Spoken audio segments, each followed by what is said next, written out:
I'm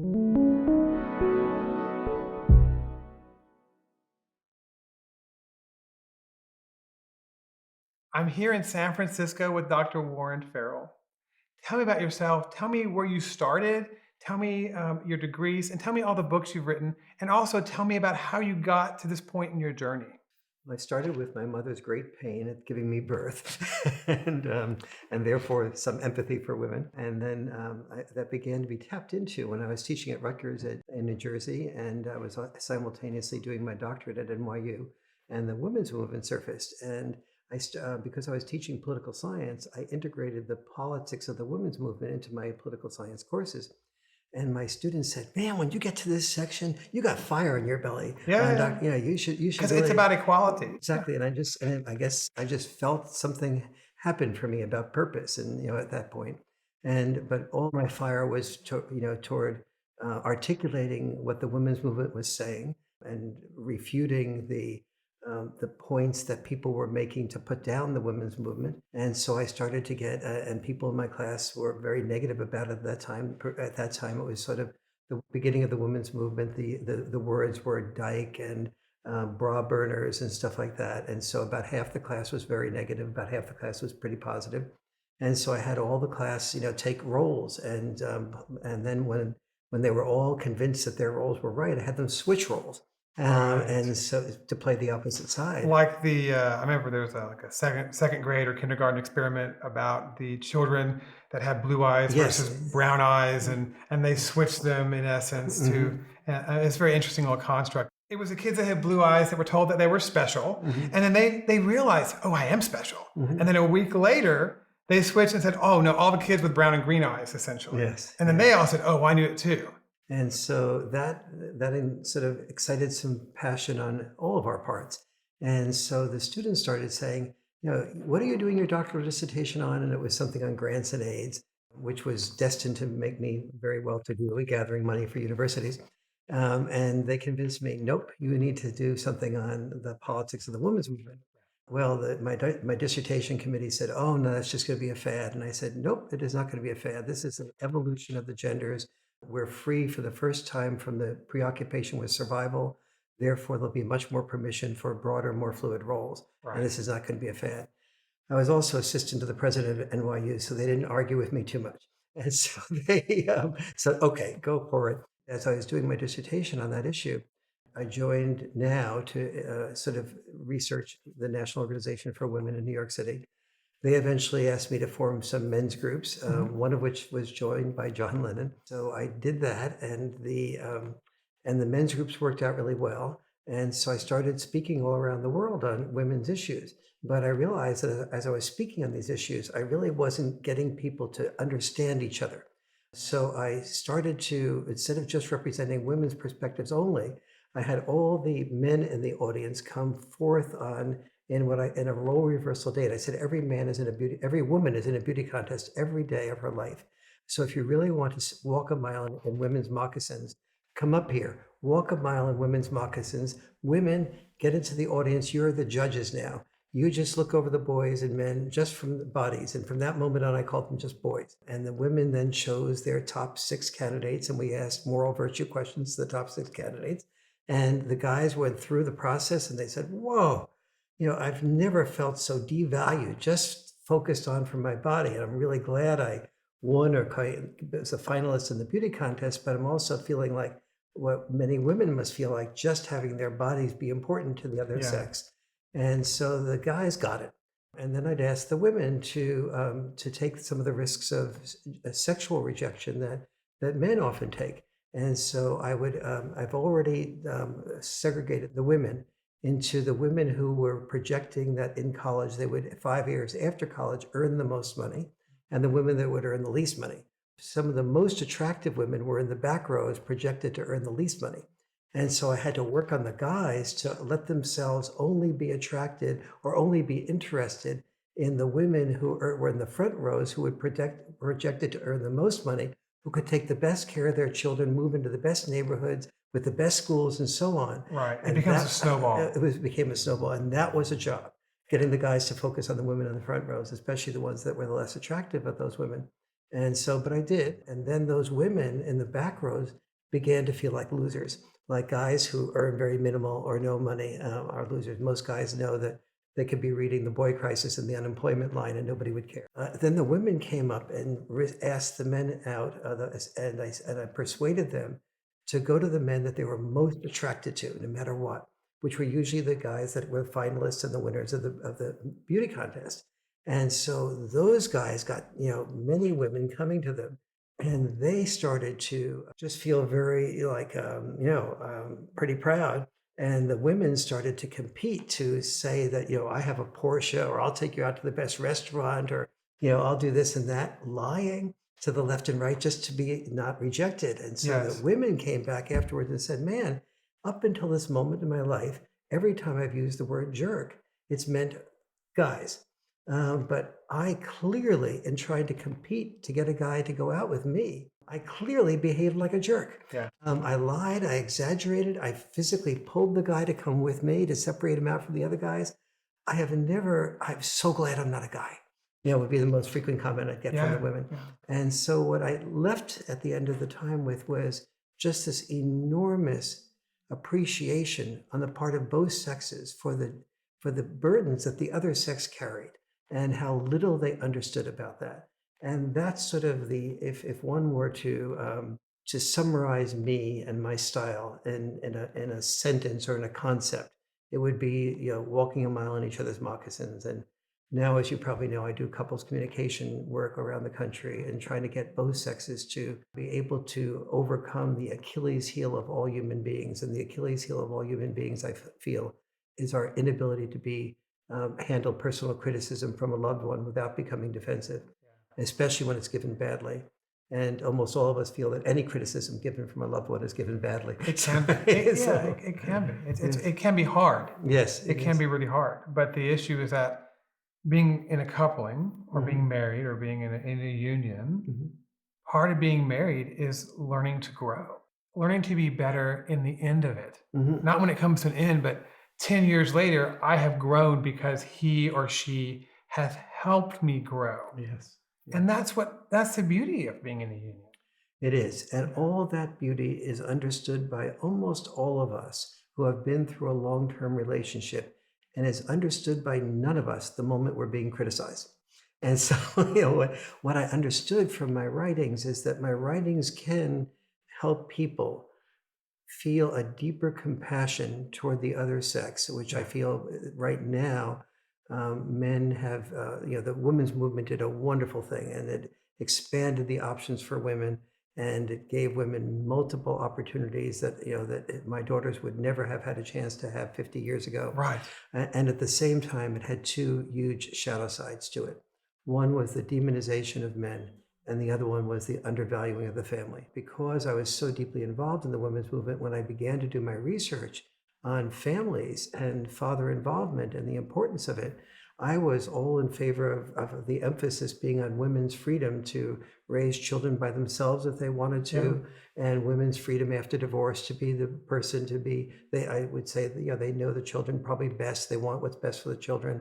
Let the women do, where they want, what they want, when they want. And that freedom was wonderful, but I found it just didn't work. Having the father out of the picture was a disaster for the children, but it was even more of a disaster for the boy children, that boys have fewer emotional, social skills. They don't express their feelings and what's going on immediately when it's going on with them. And as a result, they develop a lot of defenses that make the challenges of divorce much harder for boys. And also, it makes it much harder for boys because when they're left without their fathers, the girls have a role model at least, and the boys do not have a role model.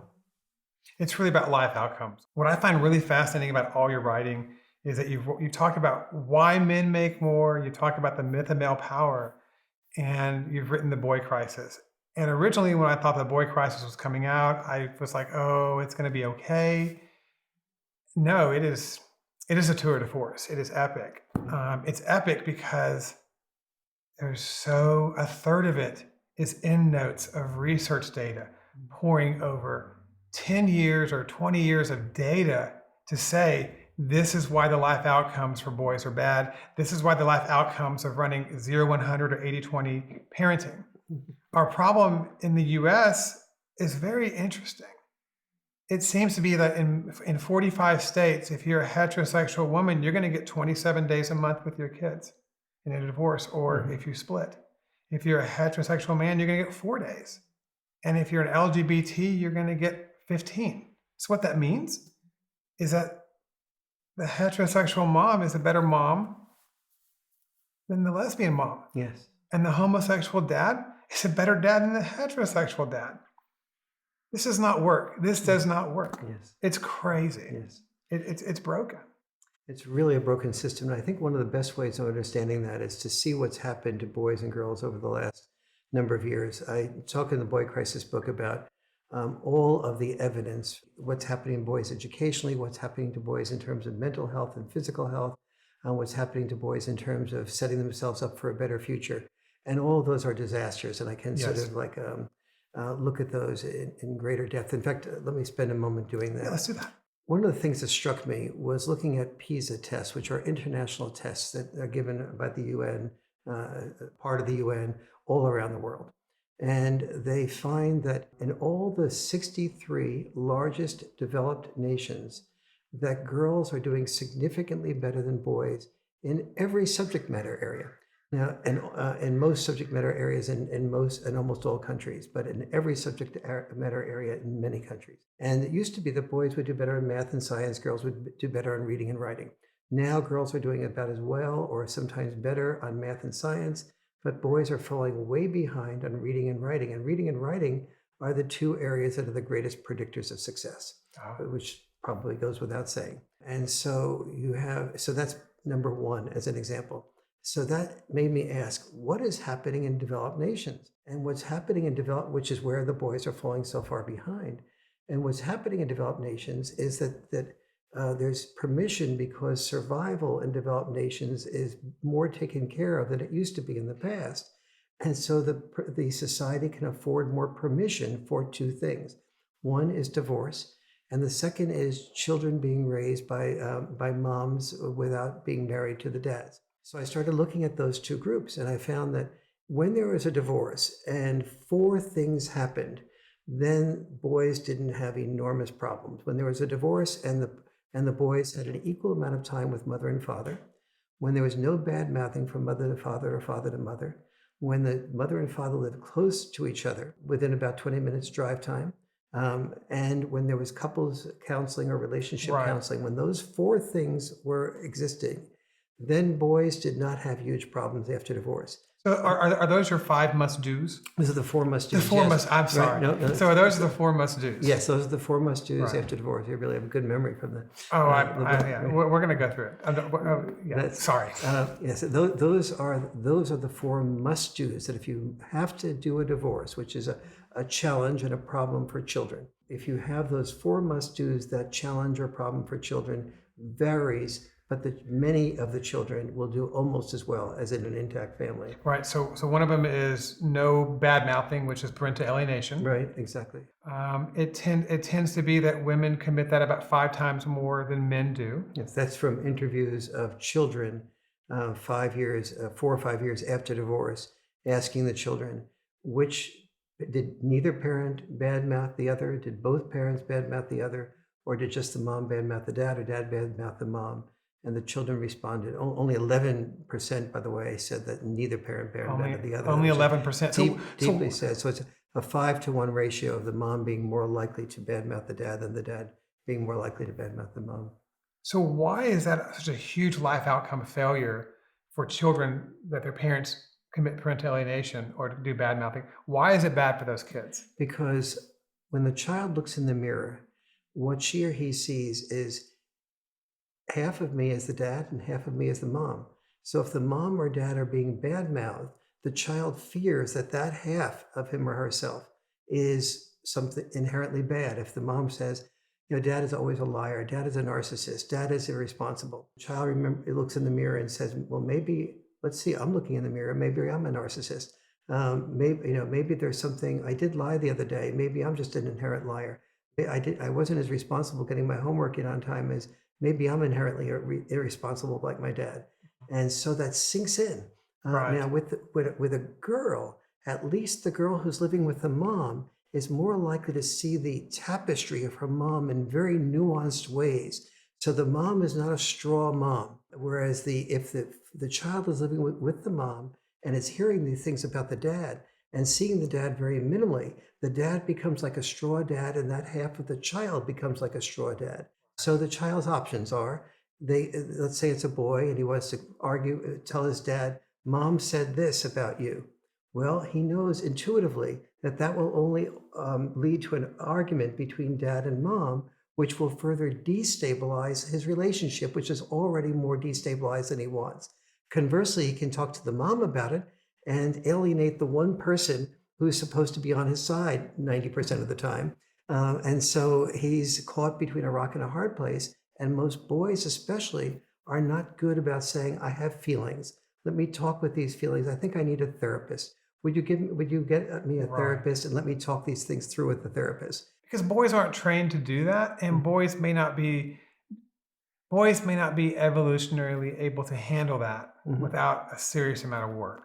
And I hope what I try to explain to a mom and dad reading The Boy Crisis is that here's what we train boys to be. We train boys to have what I call heroic intelligence, Yes. which is the opposite of health intelligence. So think about throughout all of history, in order for us to not be under Nazi rule today, we had to train that generation of boys to be willing to die at the age of 18, to be willing to be disposable. And so that boy, in order to be willing to be disposable, it was functional for him to not be in touch with his feelings, because the more you're in touch with your feelings, the more you value your feelings, you value yourself, and the less you want to be disposable. And the Right. more you're going to say, ow, that hurts, as opposed to, doesn't hurt me, just do it more if you need to, Well, type let's of slow down a thing. little bit. Let's talk about stage one versus stage two. I Mhm, often say that we have laws built for 1920, not 2020, a mhm, world where women couldn't get a job or a mhm, decent job. They mhm, couldn't go to college. They couldn't probably even graduate high school. mhm, Now we're in a world where 60% of college graduates are women, mhm, 60% of master's degree graduates are women. mhm, Over half of doctors and lawyers graduating are women. We're mhm. no longer in that. We're no longer in that world where women would face destitution if they split. Yes.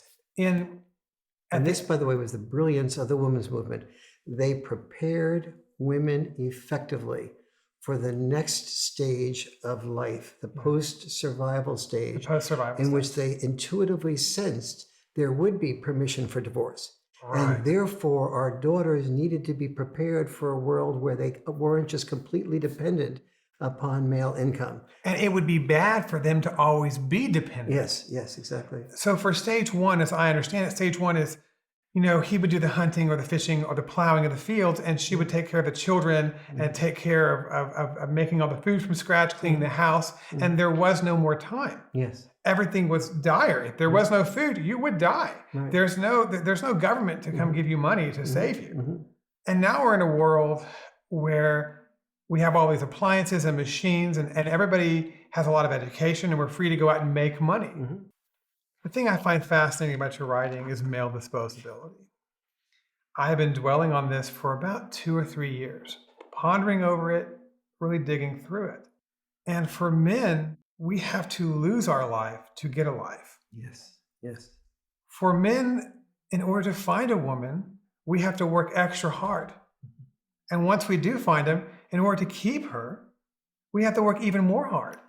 And depending on who you read, 8 out of 10 women initiate divorce if you're not college graduated. Mhm. If there's children involved. If there are children involved, 9 out of 10 if she is college graduated. Mhm.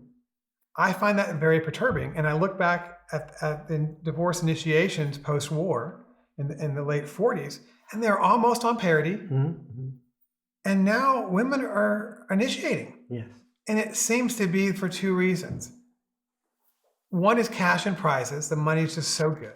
And two is the happiness trap. Mhm. The happiness trap is essentially, I'm not happy. I'm focusing on the 1% that's wrong as opposed to the greaterness of my life and my life outcome for my children. Mhm. It just seems to be that these are the two things that are really causing it to crunch. Yes. And then we have a system that is based entirely on male disposability, where we get a divorce and men are destroyed. They're destroyed. 70% of our net take-home pay is destroyed. Either it's the child support hustle or what have you. The problem when I'm pouring through data is I see the silent generation is married at 75%. Generation X, like myself, is 50. The millennials are at 25%, and Zs are supposed to be somewhere at 15%. When I talk to men all across the country, none of them are getting married. They're running away from it. And it's not they're running away from it like they're cowards. I think they're being mindful. It seems to be like to live a mindful life, you have not to get married because you're going to get looted by a court.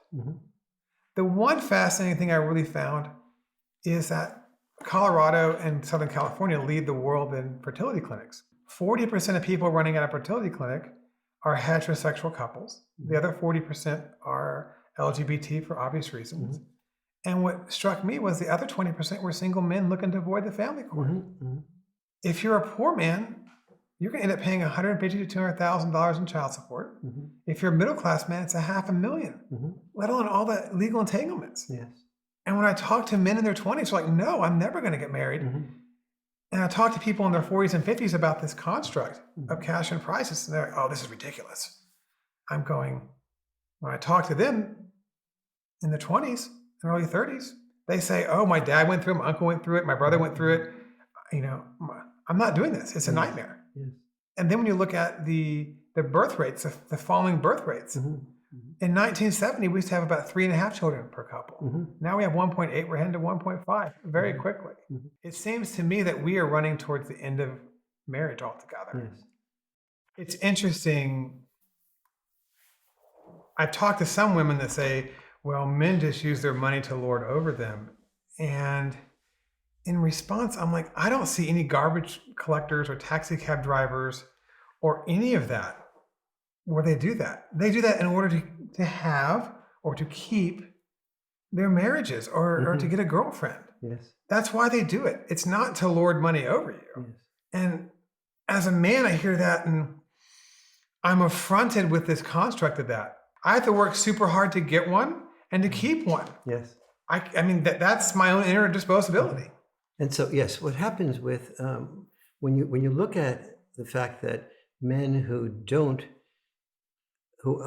aren't married and don't plan to be married, that they earn less than women do. Women who have never been married and never have children earn 117% of what men who have never been married and never have children earn. Then you start asking the question, well, why is that? So men are not just inherently oriented toward wanting to earn more money. There must be, because when they don't plan to be married, they actually earn less. So what is the process that leads to men earning more? And I think maybe a good example of that, that my first insight into that came when Gloria Steinem and I were about ready to do AM New York. And so we get into a cab and we're talking about this issue, and the cab driver overhears us and hears that we're going to a TV station. And he says, are you guys talking about this issue on TV? And the issue was that men had the power and women don't. Men had privilege and women don't. And this is the years that I was just beginning to question this, but I was not articulating it. And the cab driver sort of did a long pause, and he goes, well, would you want to guess how many hours per week I drive a cab? And we go, maybe 40-ish or so. And he laughs at us and he goes, like, try 60 to 70. And I'm just the average cab driver driving 60 to 70 hours a week. Do you think I do this to have power? Or did you call it privilege? I do this. So why do you think I do this? And we go, I guess to maybe provide for your family. And he goes, I do this so my kids will not have to do this. I do this so my wife has a good home. Yes. But I do the good home thing because I want us to live in a decent school district so my kids have good schools to go to so they don't have to drive cabs when they get older. Because at the heart of male disposability is we love others way more than we love ourselves as men. So the thing about male disposability is that, like the cab driver, men are not patriarchal to lord over. It's male disposability. It's we love others, we love our families and our wives, our children, more than ourselves, way more. And we face a world where We're told that we're patriarchal, we're evil, and we do this to lord over people. Yeah, so let's take let's take apart this whole concept of patriarchy. One of the shadow side of the women's movement was saying that we live in a patriarchal world in which men made the rules to benefit men at the expense of women. Now, this is feminism 101 in every gender studies course in the world that in which is mostly in developed nations. And so we have to take that apart. And we don't live in a world dominated by patriarchy. We lived in a world dominated by the need to survive. And to survive, our mothers are expected and pressured to risk their lives in childbirth, and spend their lives devoted to raising those children, often at the risk of their own lives. And so that the feminist movement got, but it framed that portion of women's role as discrimination against women. What the feminist movement missed was the other half of that. And the other half of that was dads were expected to be willing to be disposable in war to protect the children that women bore, so that we wouldn't have to be under Nazi rule. But we gave men social bribes to say, you'll be a hero if you die in war, and if you dress as a Marine and you go off like Dad did, and you fight in the infantry, and if you die, we will say you served your country well. And so the little boy grew up saying, I can be a hero, I can stand out, I can be worthwhile, I can be worth something. And oftentimes before he went off to war, he got married so that if he was killed, the wife would have the benefits of the benefits from his pension and so on. So nobody said to their sons, son, you're a male, your job is to be disposable. That concept of disposability completely missed all of us. What we learned was we're going to be a hero by being willing to die in war. And then when we came home from war, we would do whatever we needed to do to earn money that often somebody else would spend, while we again died sooner in the coal mine or in the oil rig or so on. And that was another part of our disposability. So we learned that we would be disposable in war or disposable in work without the word disposable ever being used. Therefore, opening up by our not articulating the potential for disposability, opening up the door for feminism to think that the extra money that men earned to be willing to be that coal miner, that truck driver, or that CEO and work 70, 80 hours a week and go wherever the company wanted him to go in order to become that CEO, to think of that as male privilege and male power, as opposed to the male form of discrimination. If you're going to call women's role discrimination, which was the wrong thing to do, it was not discrimination, it was a role. But if you're going to call that discrimination, you have to call the flip side of that discrimination also.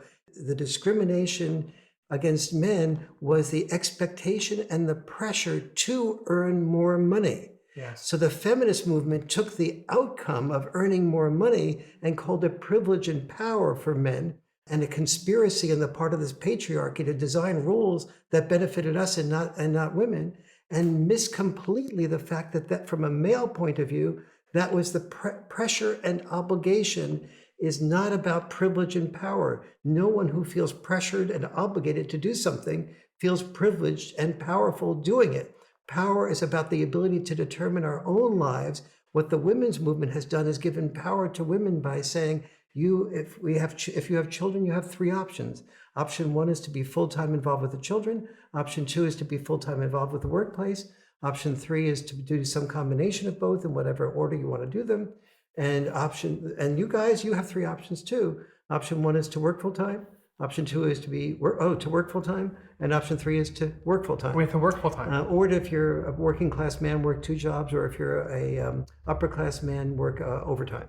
And for the feminist movement to call that discrimination in favor of men, as opposed to calling that discrimination against men, or the male role that helped us survive, and thank you for being the garbage collector, thank you for being away, moving wherever you needed to move to benefit the family, and thank you for working overtime and doing psychological take-home work of working in the evenings and working weekends when you would have preferred to be with children. That is, please, thank you for taking that role. And we would like to share that burden with you and like you to share the burden of raising children with us. And that, what is the male response to that? The Pew Research Center, for the first time in history, asked full-time working men whether they would prefer to be full-time working or full-time with the children.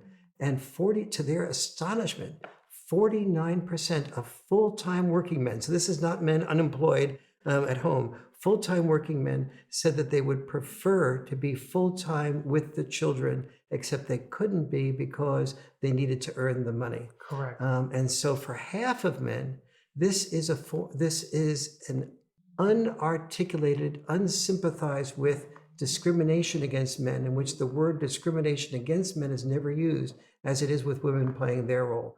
And men need to stand up and have the courage to say this.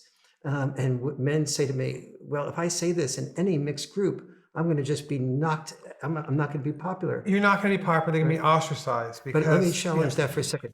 Because what I say because I was on the board of NOW, and on the board of NOW, a lot of women spoke up and knew that when they spoke up, they were going to be thought as hating men.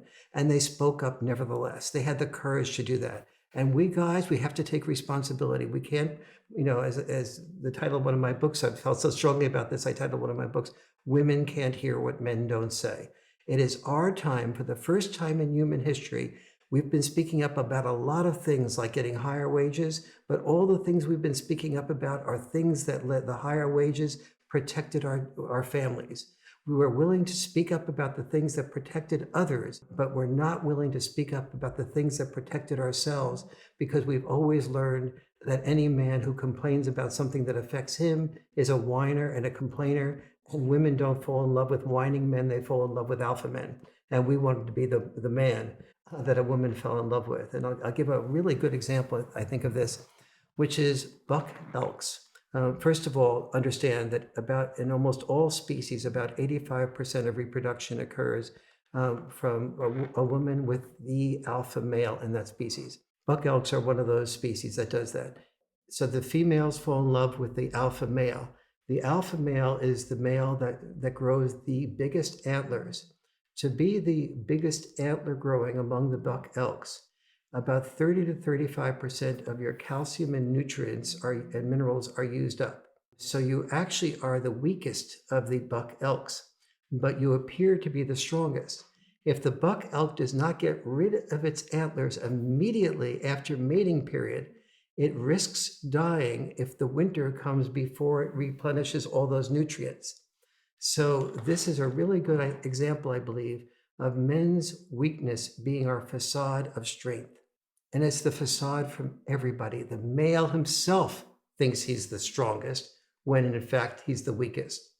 And the male who dies at war he becomes a general. Every time he risks his life at war, he gets promoted. He gets social bribes and promoted to be disposable. Yeah. And he thinks of me, I am the head of my pack.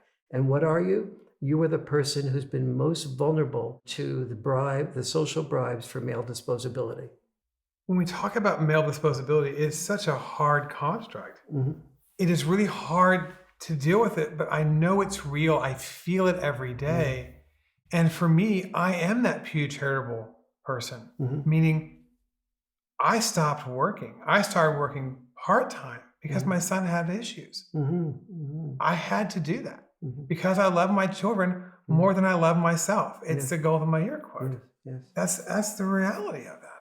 In my couples workshops, I have every couple put down on a piece of paper. They all have the exact same paper, the exact same type of pen, and they write down, if you were in a situation where your female partner was about ready to be killed, and you knew that you'd have a 50% chance of dying to save her, but you'd have a 100% chance of saving her, would you be willing to risk your life at a 50% level to have a 100% chance of saving her? We do it. And about 98% of the men say yes. Yeah. Now, to give women credit, about 80% of the women say yes too. Oh, yeah. And so now the amazing thing about this is these are people coming to a couples workshop.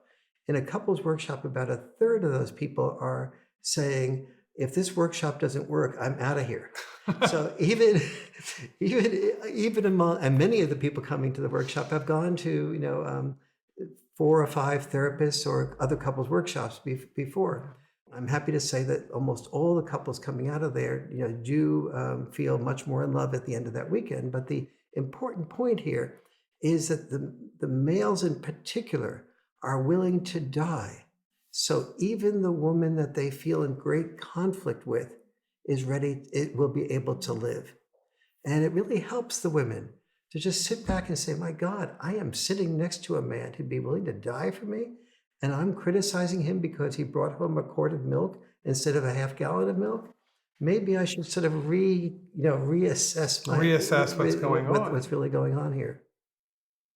As a man, and I look at Japan and the canaries in the coal mine, where Japan's going to lose a third of its population in the next 20 years, and Japanese men face the similar dilemma where they're flooded with herbivore men, grass eaters, essentially, where to be a man in Japan, to have a full-time wage, you have to work 6 days a week, 12 hours a day.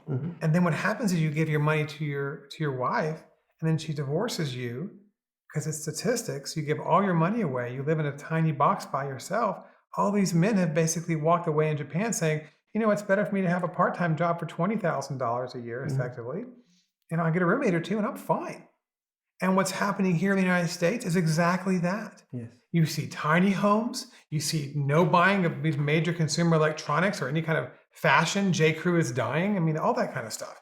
What you see is all that. Men are not standing up saying, you know what, when I hear this thing about patriarchy and how we're so bad and evil and blah, blah, blah, we just turn and walk and say, fine, we're done. Yes. We're done because you're setting me up for any kind of Title IX. You're setting me up for any kind of false rape allegation, or you're going to push me into a common law marriage, or you're going to put me in a marriage business relationship and take all my money and make me homeless. No. So let's deconstruct that and take a look at that. So we have 2 things going on here. One is what I call a purpose void, and another is a dad void. And we have both of them working together. And so let's just use US and Japan since you use those 2 countries. Historically speaking, in the US and in Japan, boys grew up with a sense of purpose. Their purpose was to be disposable in war or disposable in work. And so the good news is boys today have less need to be disposable in war and disposable in work. Now, in Japan, this is even more so. It used to be during World War II, and when Japan was part of the Axis powers, that every boy was trained to be disposable in war. But when Japan lost in World War II, we took over the protection of Japan. So Japanese boys no longer had to prepare for disposability in war. The good news and the bad news was that they had a purpose void. The good news about a purpose void is you didn't have to prepare to be disposable in order to be a male. The bad news about a purpose void is that you had a purpose void. And the other half of that was what they call the salary man in Japan, and that women didn't want to marry a man who wasn't a salary man unless he had a super amount of property. So let's deconstruct that one. Look what's happened in Japan there. The boys, the newer generation of boys that you call that a high percentage are herbivores, they have a game called karoshi. Karoshi comes from their parents' propensity to work so hard, the father's propensity to work so hard that they died at the desk or died from overwork. Karoshi means in Japanese, die at the desk or die from overwork, depending on how you define it. And so these boys have what I call boys' uncommon wisdom in the millennial generation of, do I really want to spend my life climbing up a ladder of overworking and dying at overwork? So they've developed a game called karoshi. And in this game called karoshi, everybody just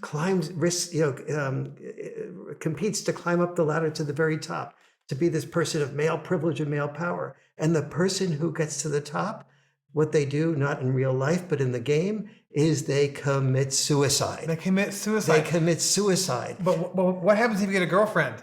You have a girlfriend? I don't know how that I works out think in the I think in the Japanese. game, if you get a girlfriend, it's a setback because you're not going to kill yourself faster. Yeah, oh, is that right? That's That's right. a nuance of the I had game to I ask a didn't. couple friends about this game. They That's were really into it. Oh yeah, it's hilarious. Thank you. That's another level of proof of that pudding.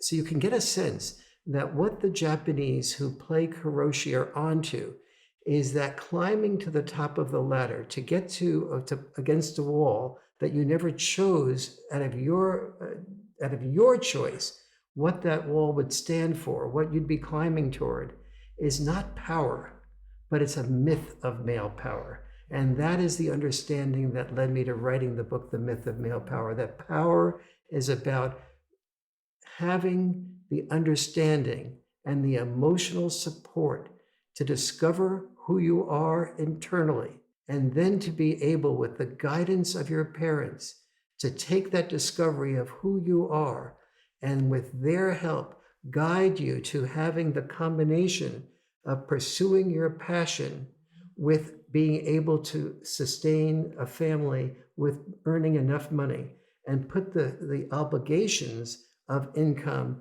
together with the passions of income, because those two are almost always in tension with each other. We hear people say, follow your passion, and your money will come, or follow your. But the truth is, when you follow your bliss, it's the money you'll miss, because when you follow your bliss, you usually follow it to be the artist, to be the writer, to be the actor, to be the musician. And those are the people in the society who have enormous troubles making a living to sustain enough people if they have multiple children. And so we have deprived men of power, and we have defined power as what I would call the definition of male power that is not articulated, is feeling obligated to earn money that someone else spends while we die sooner. Yes, that's And exactly no, correct. no woman would be stupid enough to call that power. For me and my team at Cash and Prizes, we're really about life outcome. Cash and team and cash and prizes. The documentary I'm on is Cash and Prizes. Say that again. The documentary we're doing is Cash and Prizes. Oh, it's called Cash and Prizes. Yeah, Oh, it's Why okay. Marriage is Ending in the West. That's okay. Gotcha. The subtitle is Why Marriage is Ending in the West. For me and my team, we're all about life outcome data. We're about life outcome for children, men, and women. When we look at the data for single moms, because over half of our children are now born outside of wedlock, versus in 1960 it was like 2%. Right now it's like 55%-ish. In that data, when the new census comes out, it's going to be clearly in that number. The life outcome data for children raised with single moms is really bad. Is that correct? There's two groups of children that are doing really poorly, and two groups of children that are doing, and a group of children that are doing really well. So not all boys are in boy crisis mode. The boy crisis resides where fathers do not reside. And the fathers do not reside in two areas. One is the area of children raised in divorce situations in which the father does not have an equal amount of time with the children, where he has minimal or no involvement with the children for whatever reason. And secondly, among children who are raised by single moms, and so let's look at that piece of data for a moment. In the United States today, 53% of women who are under 30 who have children without being married. Now let's break down that issue for a moment. Among that group, there's a large percentage where the mother doesn't even have a man in mind, or isn't even living with a man, or doesn't know who the father is. And the second group is a group that of women who do live with a man but are not married to them. So it's obvious that the first group has minimal or no father involvement, but it's less obvious that the women living with a man have less father involvement. And when we look at that group, between the ages of 3 and 4, after the ages of 3 and 4, 40% by the age of 3 already do not have fathers that are involved with the children, or children that are involved with their fathers. And so 40% of those boys do not have significant father involvement, the same with the girls, but the ones that really suffer from lack of father involvement, therefore no role model at all, are the boys. So boys are doing badly in those two groups, in the group of children that are raised by single moms, and with minimal or no father involvement, and the group of children that are raised by single moms of divorce where their fathers are not involved. Now, if you're a single mom, there's two things you can do. One is you can let the father know exactly why he is needed, because you may say, well, my husband doesn't really want to be involved, or he's dropped out of the picture. But almost always he's dropped out of the picture because, not always, but a high percentage of the time, he has dropped out of the picture because he doesn't feel that his style of parenting, of the tendency to do boundary enforcement, of roughhousing, of doing a great many things that I'll talk about in a moment that dads tend to do, getting children out of their comfort zone.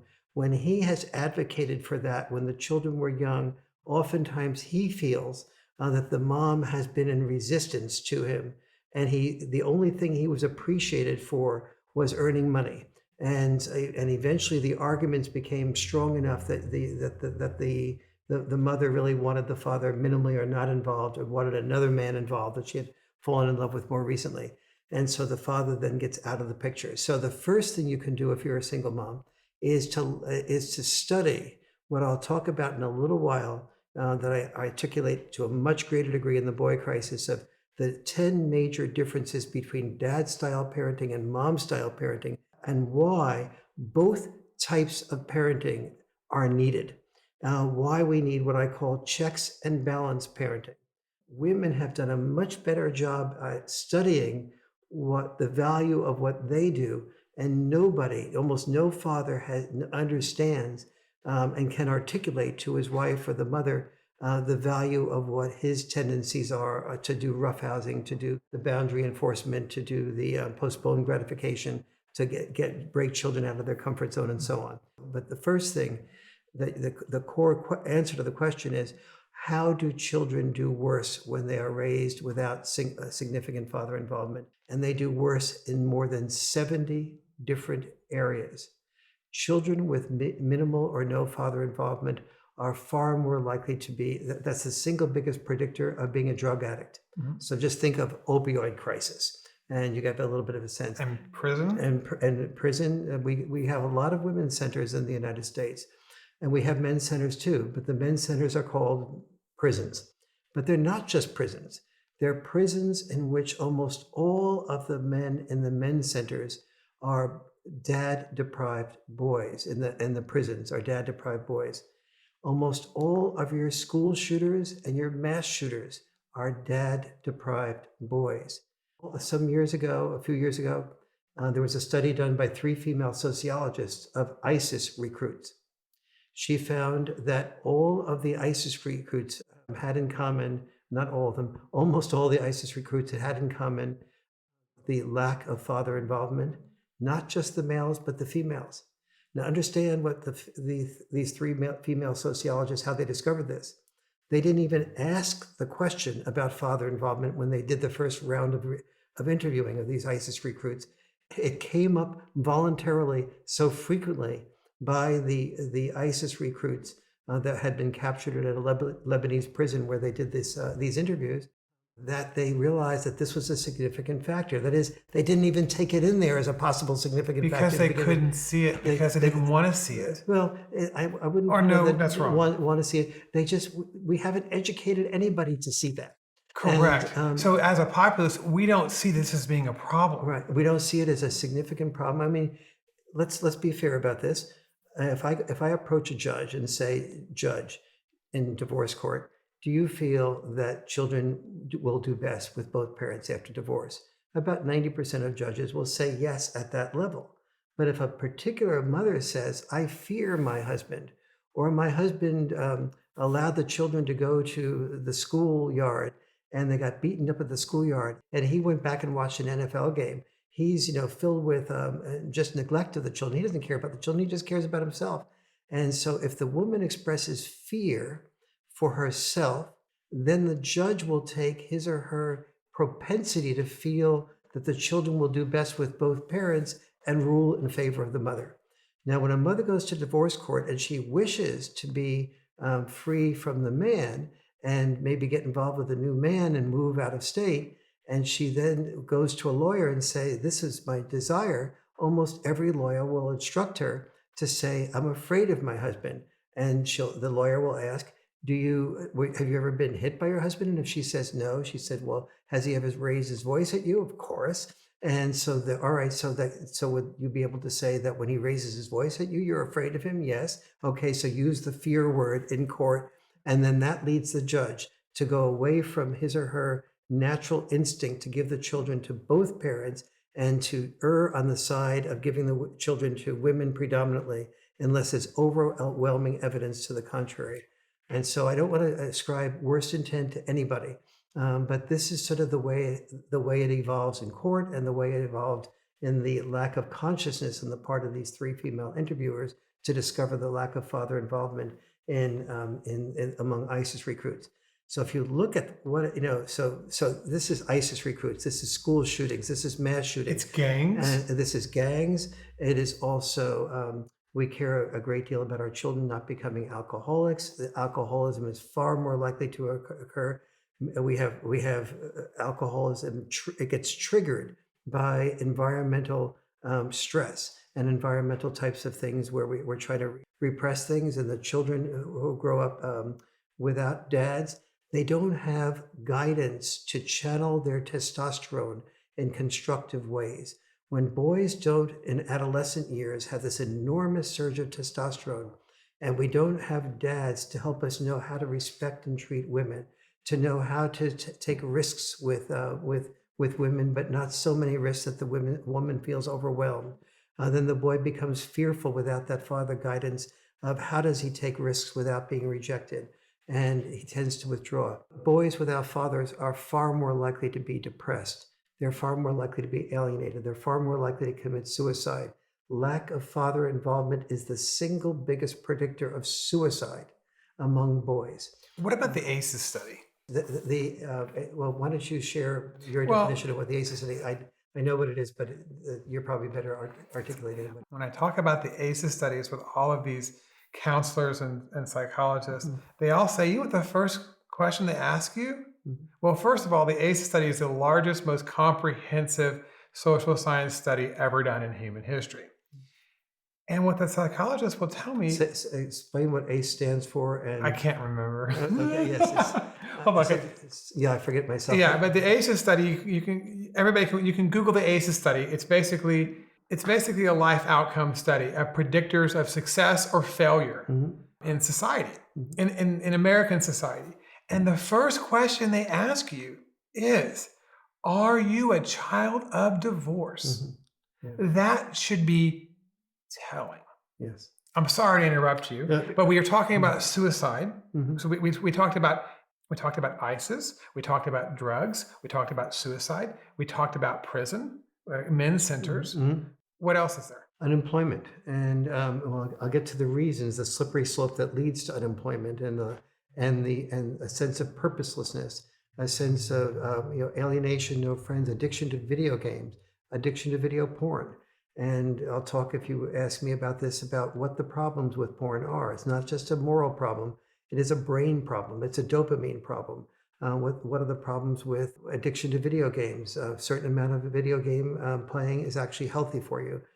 Addiction to video games is extremely unhealthy for you. On almost every outcome measure, you could imagine going through 70 different outcomes that are worse when you have dad deprivation and are better when you have dad involvement. Let's look at academics for a moment. In every single academic area, boys do worse when they don't have father involvement.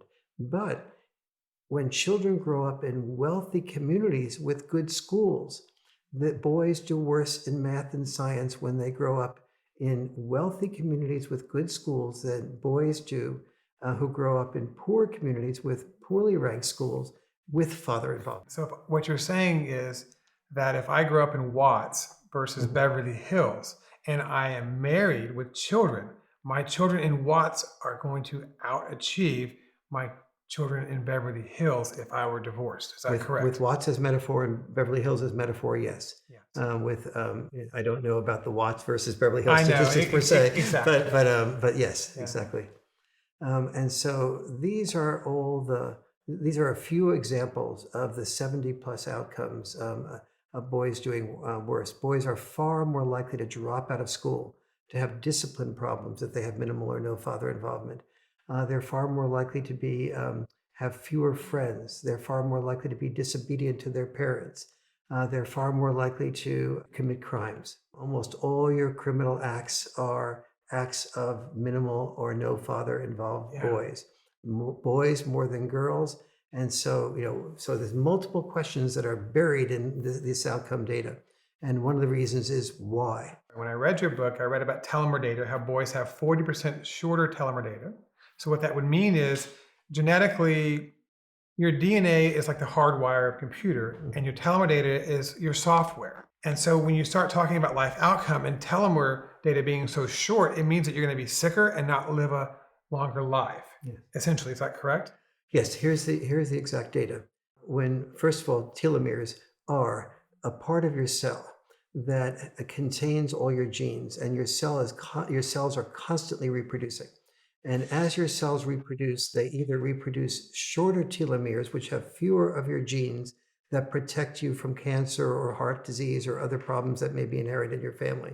The longer your telomeres are, the more they contain those genes. The National Association of Science predicts that if you have the longer your telomeres are, especially when you're at about age 9, the longer your telomeres are, the longer you're likely to live. So if you have 14% longer telomeres, you're likely to live approximately a 14% longer life.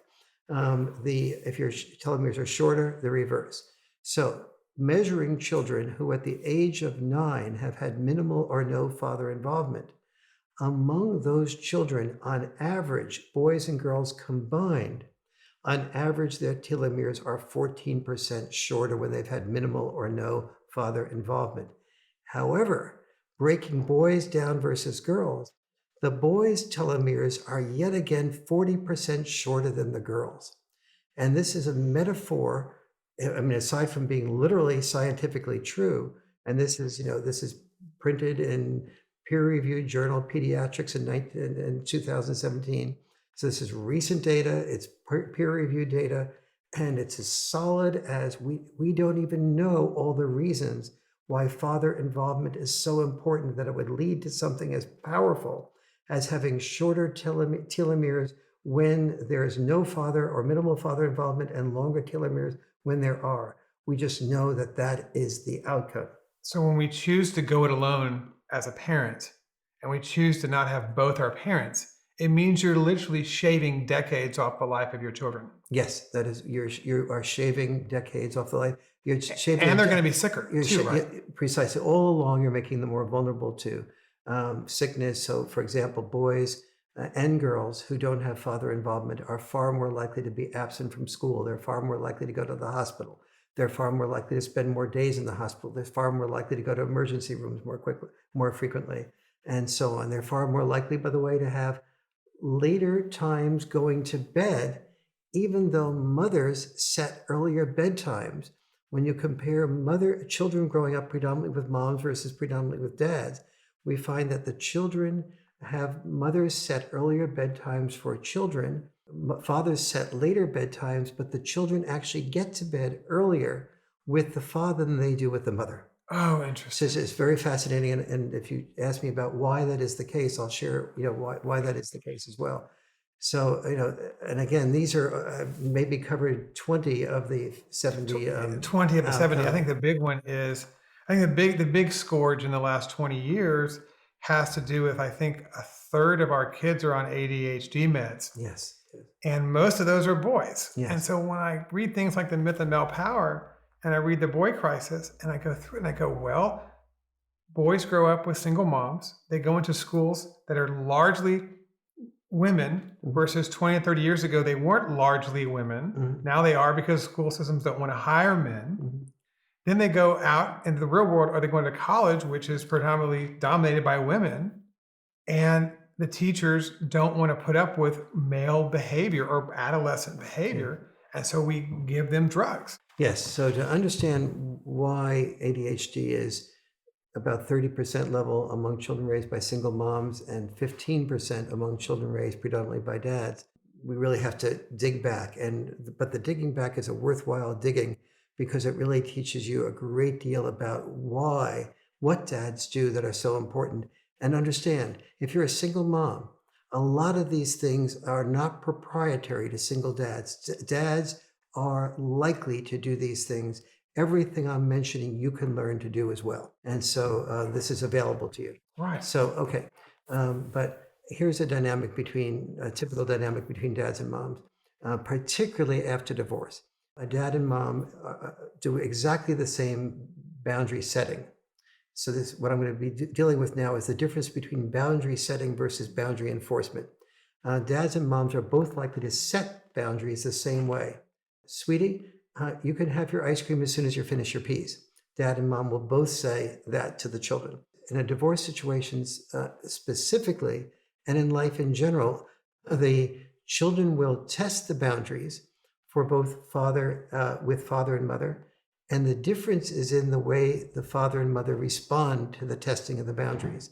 So that mom is much more likely to say, in her mind's eye, okay, we've had a tough day here. I only have a few precious moments with my son or my daughter. My son is saying she or he would like to have ice cream without finishing the peas. So I'll tell you what, I'll work as hard as I can on this now. And I will say, sweetie, you have to have a couple more peas before you finish your ice cream. The child has a few more peas and then gets the ice cream. So with mom, the child learns I can manipulate a better deal. With dad, it's much more likely to look at the child and say, excuse me, you've asked for having ice cream before you finish your peas. We had a deal here. And the deal is you can have your ice cream, but you must finish your peas, not try to negotiate a better deal than we just agreed to. And the child goes, oh, you're so mean. And dad goes, well, you can continue to cry and say, I'm so mean. And then there'll be no ice cream tomorrow night either. Right. And the child eventually learns like, shoot, with my dad, I've got to learn to finish my task, finish doing what I need to do. Metaphor for finishing peas is being what I need to do in order to get what I want to get, had the ice cream. So the child learns to focus on the task of finishing the peas. That is, its attention is focused. With mom, the attention deficit is allowed to set in because the child, instead of focusing on finishing the peas, is allowed to think of other things like, how can I manipulate a better deal? And if mom is, if in a divorce situation, let's say, and feeling guilty about the divorce, the mom is saying in her mind's eye, I don't want to get into a fight about a few peas when Billy or Jane has just been bullied at school, or they feel depressed about not doing well in the math test, or they know that I'm feeling a little bit down. I want to take these precious moments and I want to work out a compromise with my kids. But the kids learn to say, aha, where is the vulnerable area that I can present about myself? How can I present myself as enough of a victim to get mom's sympathy to be able to have to eat fewer peas to get the ice cream? Nobody is badly intended here. Everybody wants the best thing for their child. But the child with the mother learns to manipulate that better deal. The child with the father learns that manipulating that better deal is fruitless, and it's only going to get me less of what I want. Therefore, I better pay attention focus rather than attention deficit. Now is the big stuff, which is the slippery slope that leads to. With that attention deficit, the child has not learned postponed gratification. Postponed gratification is the single most important predictor of a child doing well in life, success-wise, versus a child doing poorly. Now, we often try to say, well, what does success mean? Well, here's the way that translates. The child who does not feel able to postpone gratification goes to school, and no matter what success means to him or her, if it means finishing homework, if it means doing well at basketball or in a sports event, if it means reciting perfecting skills to become an Olympic star or a good pianist or a good violinist, no matter what your purpose is, no matter what your dream is, you are less able to fulfill it if you have postponed gratification. You get started on your homework and a text comes in and you have to respond to the text. You get distracted and you don't have the postponed gratification. The end result of not having that postponed gratification is you start feeling worse about yourself. Especially boys tend to feel worse about themselves. That leads to depression, that leads to alienation, that leads to a greater likelihood of being addicted to people outside of your friendship network because you don't have a friendship network of respect. And that tends to lead to not only depression, but in worst case scenarios, suicide, and in worst case scenarios, such anger at the schools that it's a potential setup for school shootings. Oh, okay. I'd like to ask you about how men parent differently in by and large, and how women parent differently by and large, as Yes. far as men roughhouse versus being a helicopter parent or things like that. This is so important because let me bottom line it first. What I've found that when I did the research for the boy crisis is that what children need is not female style parenting or male style parenting alone. They need what I call checks and balance parenting. That both styles of parenting were invented by nature or by God or whoever you believe in for a reason. And that when children are deprived of either, there is major deprivation. The difference is that mostly women have schooled themselves and educated themselves on the value of protecting children, the value of nurturing children. And basically, it's just common sense that children need protection and nurture. And so it's very easy for anybody to get. What has not happened is we don't have parenting magazines talking about the value of roughhousing, the value of getting children out of their comfort zones, the value of when a child falls in the ski slope, getting them back up and having them do it again. The value of children going to the playground and being alone on that playground. And even if they get beaten up by a bunch of negatives on the playground, that how to make the best out of that and why that's an experience that is should not just be eliminated from the possibility of children's life. So we've had two things happen is the whole culture of helicopter parenting and the whole culture of the school systems being afraid basically becoming more feminized, especially during recess time, by cutting back recess and also by making recess more and more protective. And so let's work on this one step at a time. The most important, I think, misunderstanding that I see among couples, including my own son-in-law and daughter with our grandchild, is the differences in almost intuitive, or maybe it's biological understanding of the value of roughhousing. My son-in-law just naturally takes Finley, my grandson, and just roughhouses with him. I had to tell him to read the Boy Crisis book and understand how to dialogue with our daughter on this issue. And here is part of what the dialogue is about. The first thing that happens when a father and son, or a mother and a son or daughter do this, is there's a bond that is created from the roughhousing. It's like the bond, the excitement that you have when you go on a roller coaster. You go on that roller coaster because you know you're going to have excitement, but you also know you're going to have safety. And when an infant or a toddler roughhouses with his dad, he senses that there's safety, but he senses that there's lots of excitement happening. And when he's tossed up in the air, and then sometimes the dad catches him, and sometimes he lets him fall on the bed, and he knows that he's falling on the bed and not the floor. There is a type of trust that is built. There's a type of bonding that occurs that they can both take a risk together. The fun is enormous. Now, mom looks at the roughhousing and she says, "Oh my God, I feel like I just have one more child to monitor." And then the mom is really trying to bend over backwards and say, okay, I see my son or my daughter is having fun. Okay, try not to stop the fun. Let them go do what they want to. Trust Jim, that he will, husband, that he will know when to stop. And she says, "I just fear that sooner or later, somebody's going to get hurt. I guarantee it." Is she right? She is 100% or 99.9% likely to be right. And then she goes to level 2, which is, I feel guilty that I didn't intervene sooner and to protect my son or my daughter. And then she's astonished when he goes ahead and continues the roughhousing because she says, from her perspective, he should have learned his lesson. He's just fundamentally irresponsible because sooner or later they're going to hurt each other again. So what dad does not explain that is happening is, aside from the bonding, creates the ability on the part of the father to be able to say to the child, okay, no more roughhousing until you all get ready for bed. And getting ready for bed means do your chores, do your homework, get your teeth brushed, everything else that's required to be completely ready for bed.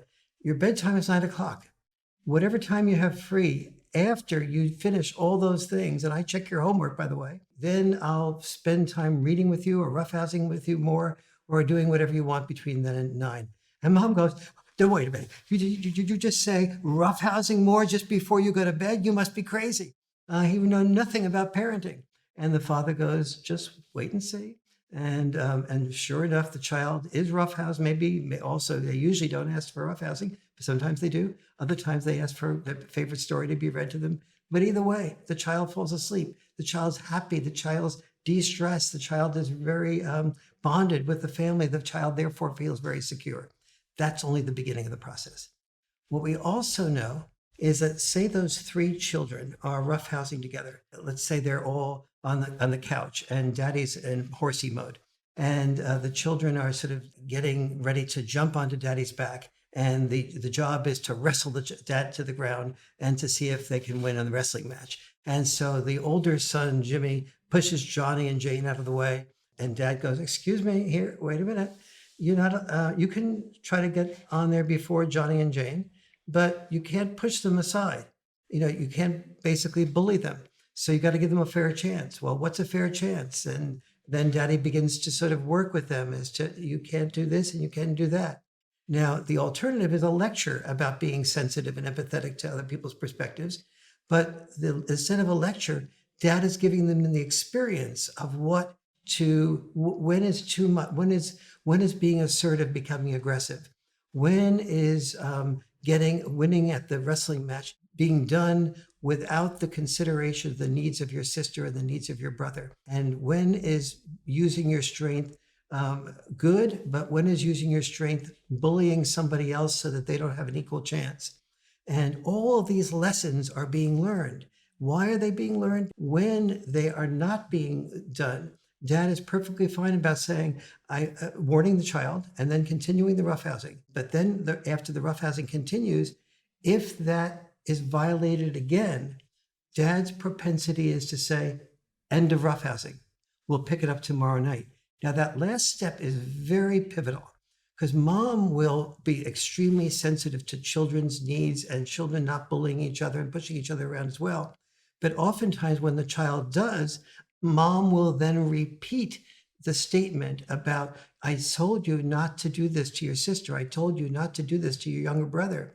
And so then if they're in excitement mode, the children just sort of like say in the back of their mind, okay, which do I want more? More excitement and to win when I'm under emotional, sort of fun like this?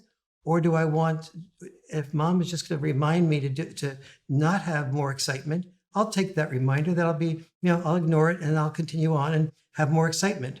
So this is what psychologists call emotional intelligence under fire. Emotional intelligence only tests itself when it's put under fire. And roughhousing puts it under fire. And roughhousing does not make the emotional intelligence a lecture and does not make it something that gets repeated, but rather puts it on the experiential level. It's an experiential level where there is risk. The value of this is that the father, by being willing to end the roughhousing, creates a consequence. It is not a huge consequence, but it's just enough to make the children stop doing the insensitive things to their brothers and sisters. Moms will tend to repeat themselves. And then moms will often say to me, I really feel kind of resentful that when the children hear dad say something, they just obey it. But when I say something, I have to repeat it over and over again without recognizing that the reason they have to repeat it over and over again is because they didn't establish the consequence instead of repeating it. They didn't give affirmative discipline. They didn't give affirmative discipline. And so oftentimes the dilemma that many moms find is that they repeat and then they repeat again and then they repeat again. Now they're feeling badly about themselves versus their dad because dads just say it one time. But in addition to that, eventually the child learns to keep manipulating its own way and ignoring. And finally the mother goes, I told you And don't she do flips that. out. And she Yeah. flips out. Then she feels terribly about flipping out. So she bends over backwards to give the children a special treat or to apologize or so on. And the children, without recognizing it, recognizing they got the mother under their thumb. Yeah. And so the mother loses, the children lose, and then the dad, by not being able to roughhouse without being threatened, is also loses. And so, but the solution to this is to dads to do things like read about this in The Boy Crisis or some other good parenting book, and to lovingly explain this to the mom while listening to the mom's fears of it going too far. And then, in the same way that Republicans and Democrats probably are best when they govern the nation together in checks and balance mode, to be in checks and balance mode with each other. But being in checks and balance mode with each other never means the father going away and working 80 hours a week and coming back when he's exhausted and the children are in bed.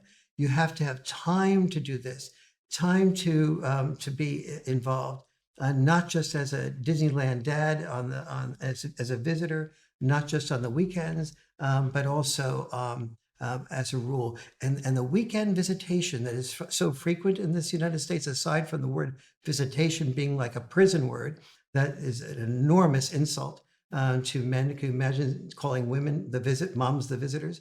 Aside from that, it undermines fathering at its best. So, for example, a father maybe on a Sunday afternoon the kids say, "Can I go to the playground to play with some of the other kids?" And the father goes, "Okay, but be careful when you're there." And maybe the kids are a little bit young, like maybe 9 or 10. And then he picks up a game of basketball. And so maybe a game is already going on. And he says, "Can I join the game?" And the game is with kids that are a little bit older. And the kids are sort of like mocking him and like, "Yeah, like, you're not old enough to really play well. And, what are you going to contribute here?" But he picks up those cues, but nevertheless, he wants to play and he does play. And so let's say worst case scenario, he gets, bullied around or pushed and stuff like that. And maybe he loses it and pushes back and maybe he gets beaten up. And then the father has to take him over an hour later back to the mom. What's the first thing the kid says to the mom? Even if if it isn't evidence that he's gotten beaten up, he cries or explains that he's gotten beaten up. So then mom inquires, and mom says, "Where was your dad?" "Oh, he was. Remember, it was the NFL game was on. He went back, dropped me off, went back to the NFL game. NFL game." Mom is now 100% convinced that the father cares more about the NFL game than about protecting the kid. But no, dad doesn't explain to mom that from dad's perspective, what would have been best was that the child went to the playground, joined the pickup game or didn't, and came back to him after he did get beaten up or hurt and talked to him about, "Sweetie, what were the red flags that you saw?" "What do you mean red flags, Dad?" "Well, when was the first time you sort of began to worry that this was not the group that you really wanted to play with?" "Well, the first time was when they sort of laughed at me. The second time was when they were drinking. The third time was when they fouled me without apologizing and then laughed at me after that. This may take 20 minutes to get out of the boy with being defensive, but the father needs the time to process the negative experiences that a child has by taking risks, so that the child knows which risks to take and which risks not to take in the future.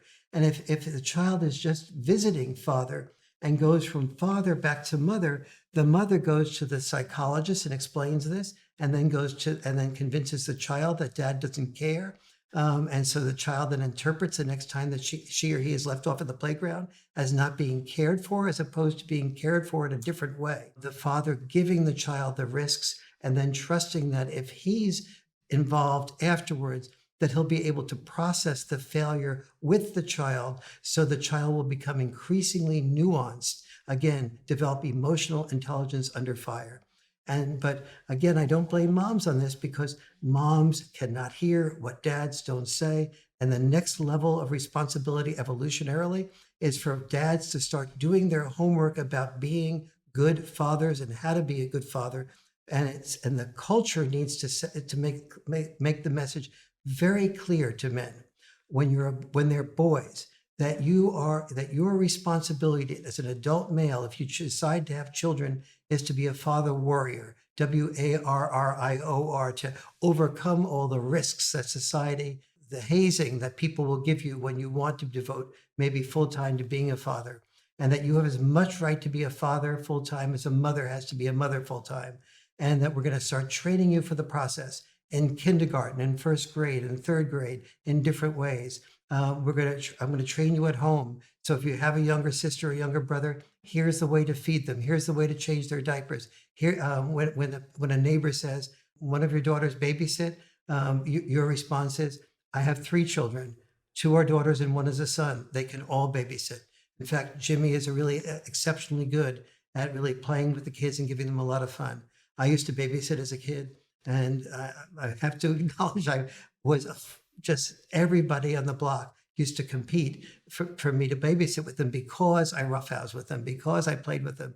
And the parents would look at me, and the father on the way out of the house, I'd already be roughhousing before they left, would be like, oh, this is great. The kids are having fun. The mother, I could see, would be a little bit jittery. But when they came back at the end of the evening and the next morning, they'd get these elated reports, and they'd feel like they had no option but to ask me to babysit again.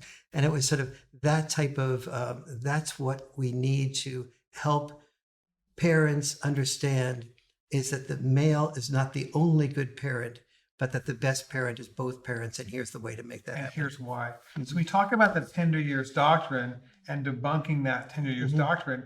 Most individuals that promote like an 80-20, 27 days a month for a woman and 4 days for a man, will invoke a tender years doctrine that basically says, oh, well, kids belong with moms. Do kids belong with moms? Kids Solely. I mean, do kids belong with moms solely? Kids belong with moms, but not solely. Kids do worse at every age when they have only one parent. The research starts as early as before a regularly mature birth. So prematurely born children are more likely to develop their brains better and get out of the hospital sooner and have more psychomotor functioning, which is a high correlate to brain development. When the father is visiting the hospital and there as much as possible, the more they're there. This is research by Kyle Pruitt at Yale University on the even the prematurely born children.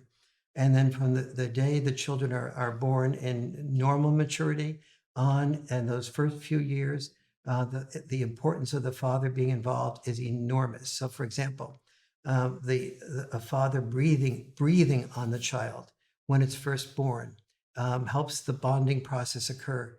It also changes the dad's brain. That is, the sooner the father gets involved with the child and the more he does, the more there's a whole nest of neurons in male brains that begin to develop, connect, and connect with each other. And then they have a mimicking of the, just like a woman has a motherhood instinct, this connection of all the neurons in a father's brain, the whole nest of neurons create the equivalent of a mother instinct. It's mostly overlapping with the mother instinct, but it also has different parts of that instinct. And so the father then becomes more involved because more oxytocin is developed, his testosterone level gets lower, and the neurons connect in such a way that he doesn't need outside sex chasing different women. He is thoroughly satisfied with the emotional intimacy of connecting with his own children. And so who benefits from that? The mother benefits from that, from the father. Instead of chasing around with another woman, he's desiring to come home as quickly as possible to play with the children. And the child benefits from that, female child or a male child. The accurate part of the tender years doctrine is that children desperately need parents in their tender years.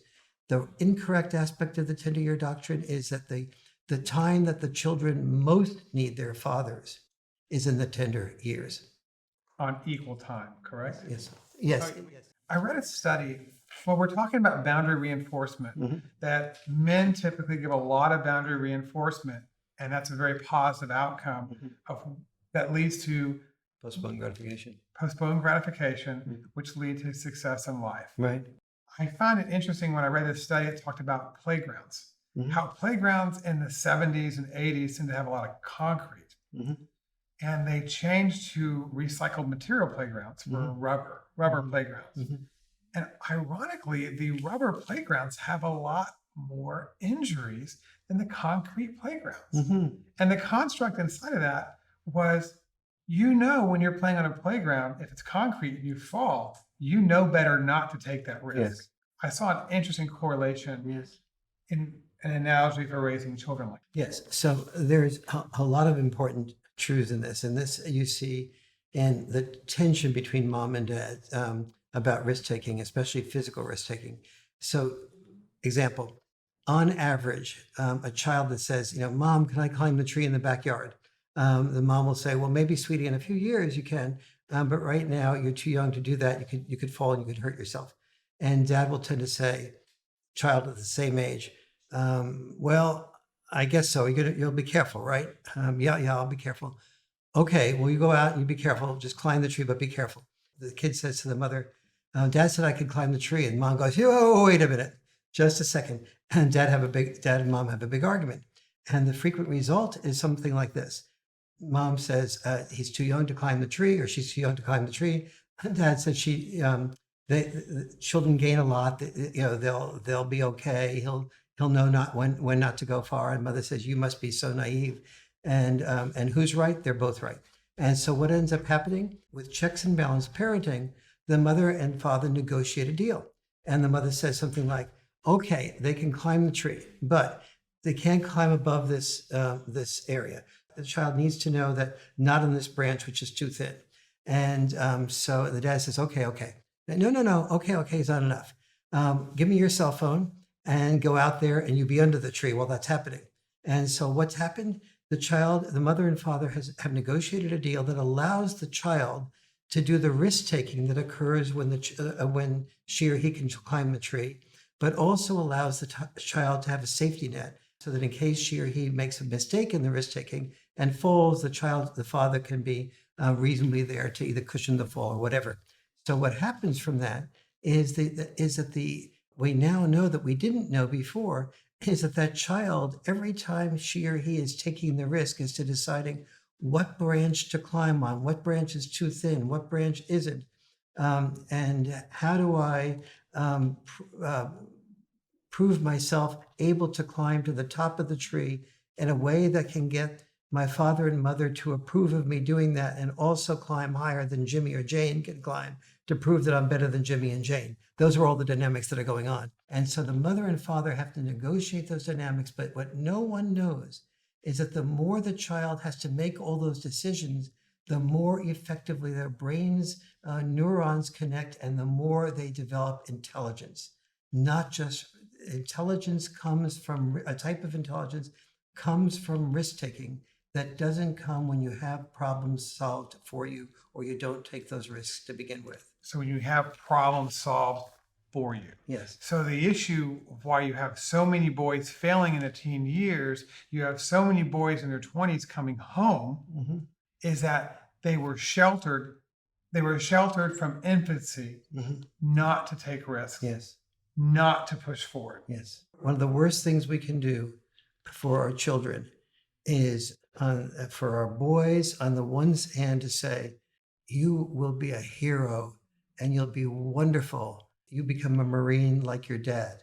That's pushing the child to the risk of having disposability aligned with being praised. But the other side of that coin is the opposite of saying, I don't want you to take this risk here because you might hurt yourself. Yes, the children will hurt themselves when they take a lot of risks, when they're roughhousing, when they climb a tree, and they will learn what risks are worth taking, what risks aren't. And their brain will keep developing to make them less and less stressed when they face a risk-taking situation, because they've gotten more and more nuanced and well-developed skills as to how to take those risks, when to back off and when not. I'd like to understand more about the difference between heroic intelligence and health intelligence. Can you clarify on that for me? Sure. First, as a headline, heroic intelligence is training for a short life. Health intelligence is training for a long life. Health intelligence has two components to it: emotional health and physical health. And so when most parents bring up their sons, they're unconsciously in tension between wanting their sons to be a hero and wanting their sons to be healthy. So they might, particularly if they're a traditional family with a military background for a father or grandfather, they might want their sons, like John McCain, let's say, in his family. They might want their sons to be a hero. Now, they may not say it outwardly, but in the praise of the father, in the praise of the grandfather, in the stories that they hear being told, in watching football on TV and saying, oh man, you see that quarterback? He dislocated his shoulder and he's still throwing the football. Right. Now that is really quite amazing. And the boy is going, boy, I hear my father raising his praise for that that quarterback at Notre Dame who's throwing into all these crazy circumstances, and still he managed to get out there, tough it out, and win. So he's learning here to risk his life, to not pay attention to his fears, to not pay attention to pain in his body, to develop a no fear consciousness, and to become a hero like his father, his grandfather, the football player, and so on. Versus the father and mother will say as the boy goes out to the football game, "Now be careful." Well, he wouldn't be going out to the football game if he was really careful. There is a conflict, a tension that many parents experience between the mixed messages they give about pay attention to your health and pay attention to your feelings. But at the same time, we admire the boy who's not doing that. Now take it into real life experiences. Let's say it's Thanksgiving time and there's the homecoming game. And I remember this, I was interviewed a young man and his brother who told me this years after the experience. And the guy said, the older brother said, I was out there playing football, and it was Thanksgiving, and I was so nervous. It was the first time my father had come to see me play. The number one string quarterback had hurt himself. That's why we knew I was going to be playing for the first time at Thanksgiving. And I was so nervous. The first pass that came to me, I missed, and I should have really caught it. The second pass that came to me was harder, but I missed that too. The third pass that came to me, I'd gotten up my courage and I reached up and I caught a really good pass. And I not only caught the pass, but I managed to evade two tacklers and I got a touchdown. And it was at a crucial moment. And my father just let loose and said, "That's my son. That's my son." And years later, my brother said to me, when dad yelled in such excitement about "that's my son," I wished I'd never heard him express that type of love for me. And that wasn't love, but it felt like love to that boy. And therefore, what was left unsaid in that interview was that boy he was a more sensitive boy. He wasn't the football player type. He was never appreciated for the types of sensitivities and empathy that he was given for his role in life. Now, he did acknowledge that his dad and mom had sometimes said he was empathetic and appreciated him for that. But he never heard, "My son is the most empathetic, wonderful son you can possibly imagine." And so that's the type of what I call that process that I just described son dropping, where the father is sort of dropping his son's name as, "I am the father of that son. I would like to be acknowledged for the way I have trained that son to become this football player that you have just seen catch this touchdown." And what the message is not given is, I have created the social bribes that have led my son to feel he would be more honored, more respected, more appreciated, more praised if he risked a concussion, if he risked a spinal cord injury, if he risked a dislocated shoulder, if he risked being in the hospital. And I really need to rethink that. I think it's fair to ask, like, what's the solution to that? And one of the best solutions that I think I heard one family share with me was a, a, a young boy said to me that he had family over for Christmas for the holidays. He was playing ping pong, and there was a boy in the neighbor, a male member of the family that was about his age, and both of them were pretty competitive. And for some reason or other, he got it together in a close ping pong game for his opponent, who thought that one of the final points that he hit had missed the table, but in fact, he saw that it just barely nicked the end of the table, and he called it in his opponent's favor. And what brings tears to my eyes is that at dinner that night, at the Christmas dinner, that the father who had seen this happen said how wonderful it was that his son had given up the game to acknowledge what had really happened, that the boy who is the opponent had just nicked the end of the table and in fact had won the game, and how proud he was of his son for doing that.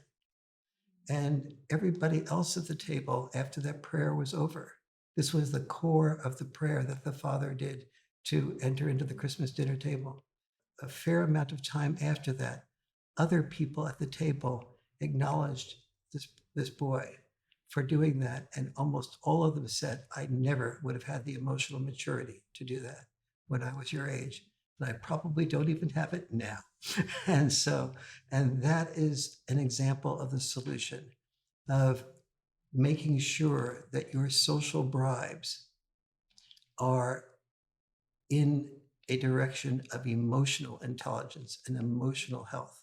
Part of every human being is a part of your brain that is called the RCZ, the rostral cingulate zone. And when you get social approval, that part of the brain stimulates dopamine, which motivates you in a feel-good way to be even more of whatever way you got the social approval for.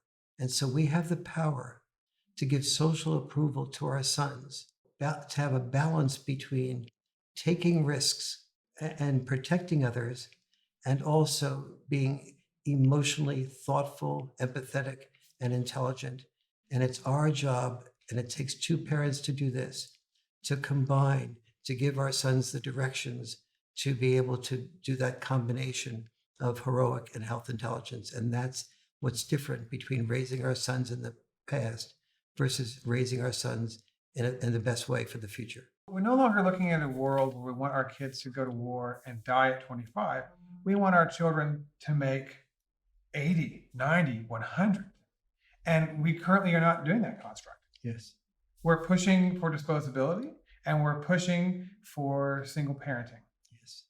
When I read The Boy Crisis, it's very clear in chapter 17 that single parenting has terrible life outcomes, that intact families have great outcomes in general, and 50-50 maximum parental involvements have great outcomes. Can you talk to me about that? Also talk to me about step parenthood and versus bio dad, etc. Yes, absolutely. First of all, we do need to know that children do best when raised by both parents. So let's be really tough about this now. Does that mean equal time? That means equal time, because when fathers have only a small percentage of the time, a lot of the contributions that dads make cannot be taken advantage of. I was talking a little while ago about the child that comes home from the playground and gets into a fight.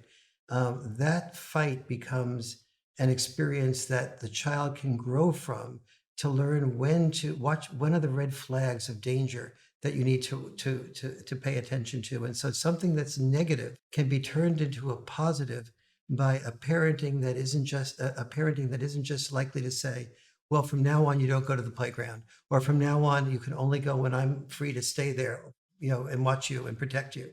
But rather that trust the child to increase his or her skill sets to know when risk taking is going too far and when to take the risks.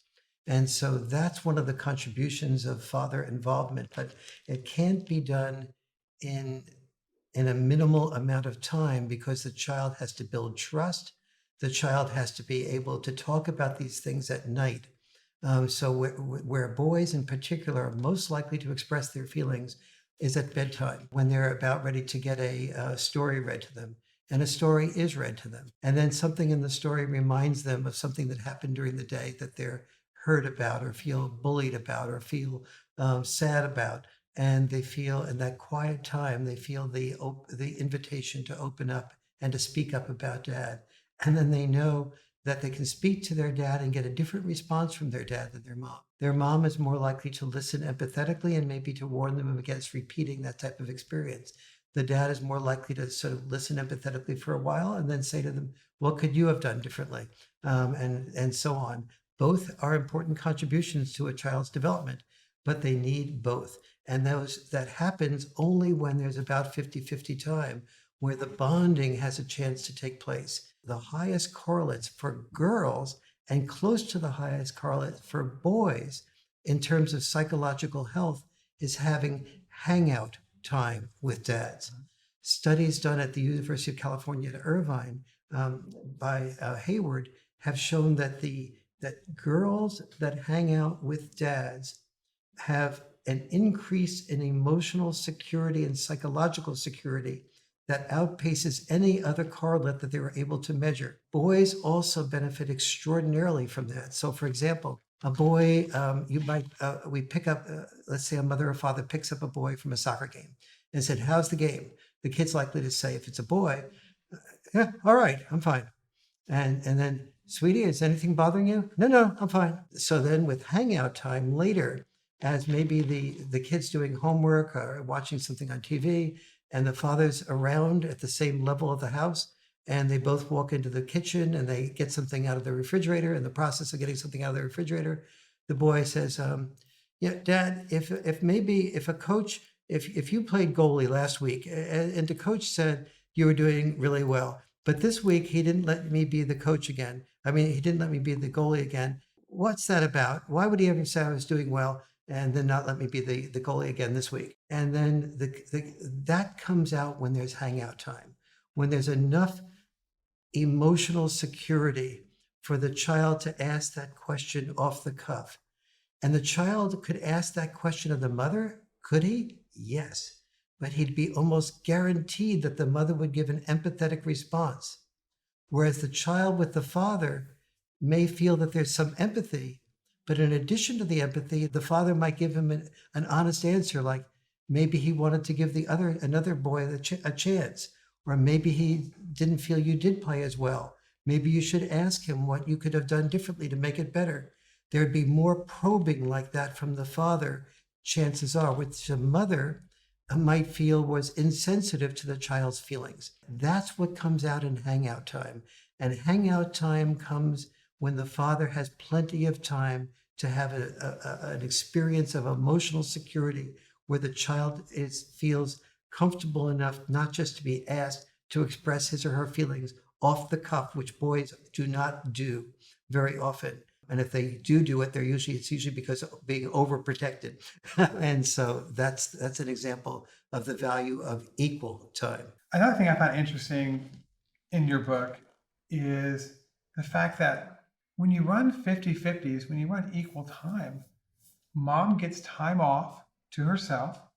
She gets more time to either go back to school, to engage in a higher earning career, and a better life outcome for her.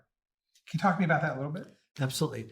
When mothers have equal time, first of all, they have what many, many women crave, which is time to themselves.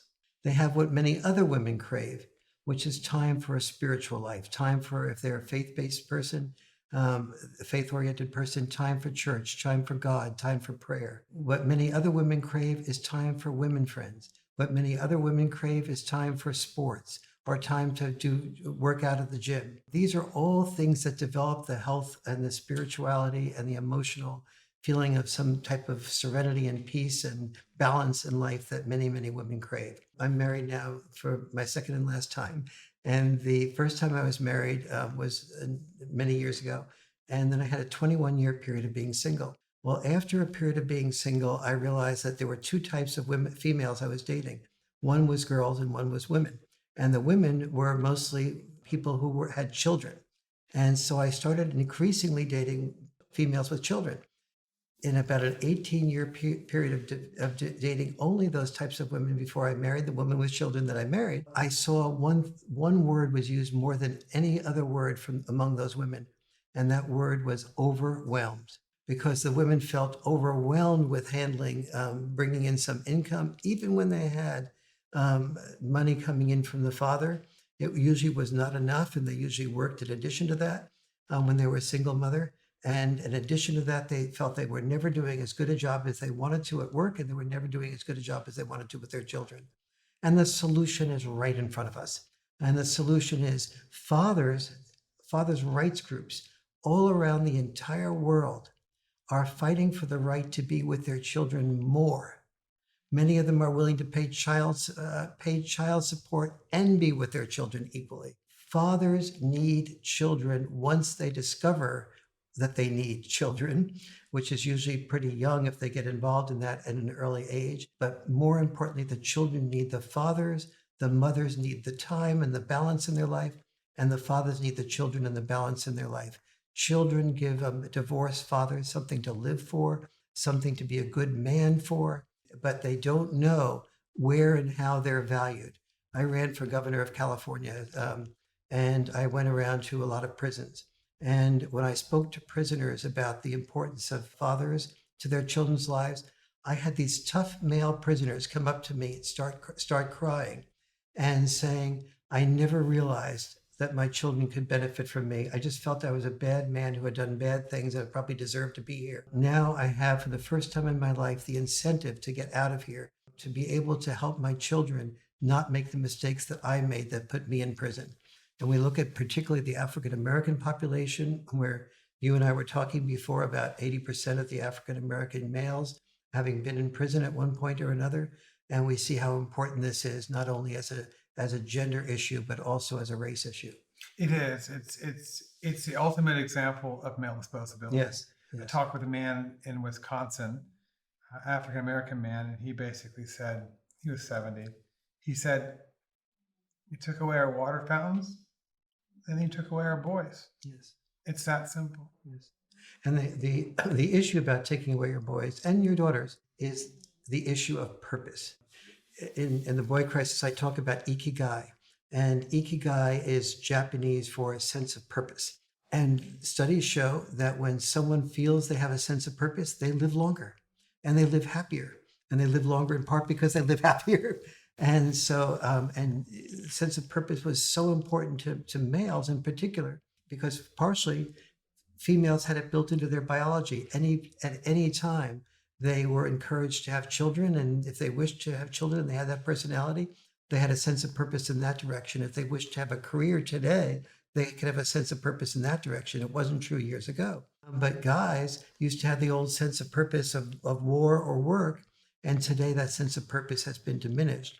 It's wonderful that boys have more flexibility, but the value of fathers in a boy's life is that if a boy has a purpose void, I no longer have to go to war.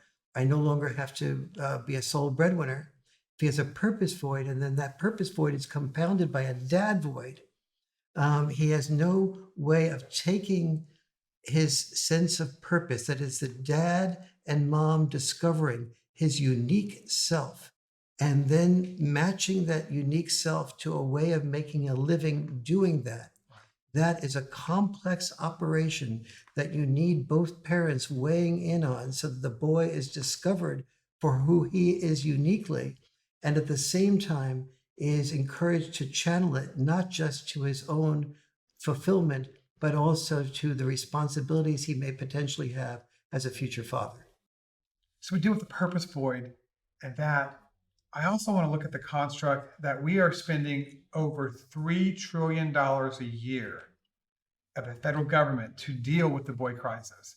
Every year, we have a budget of 20, and we're spending $3 trillion a year to deal with the fallout of that.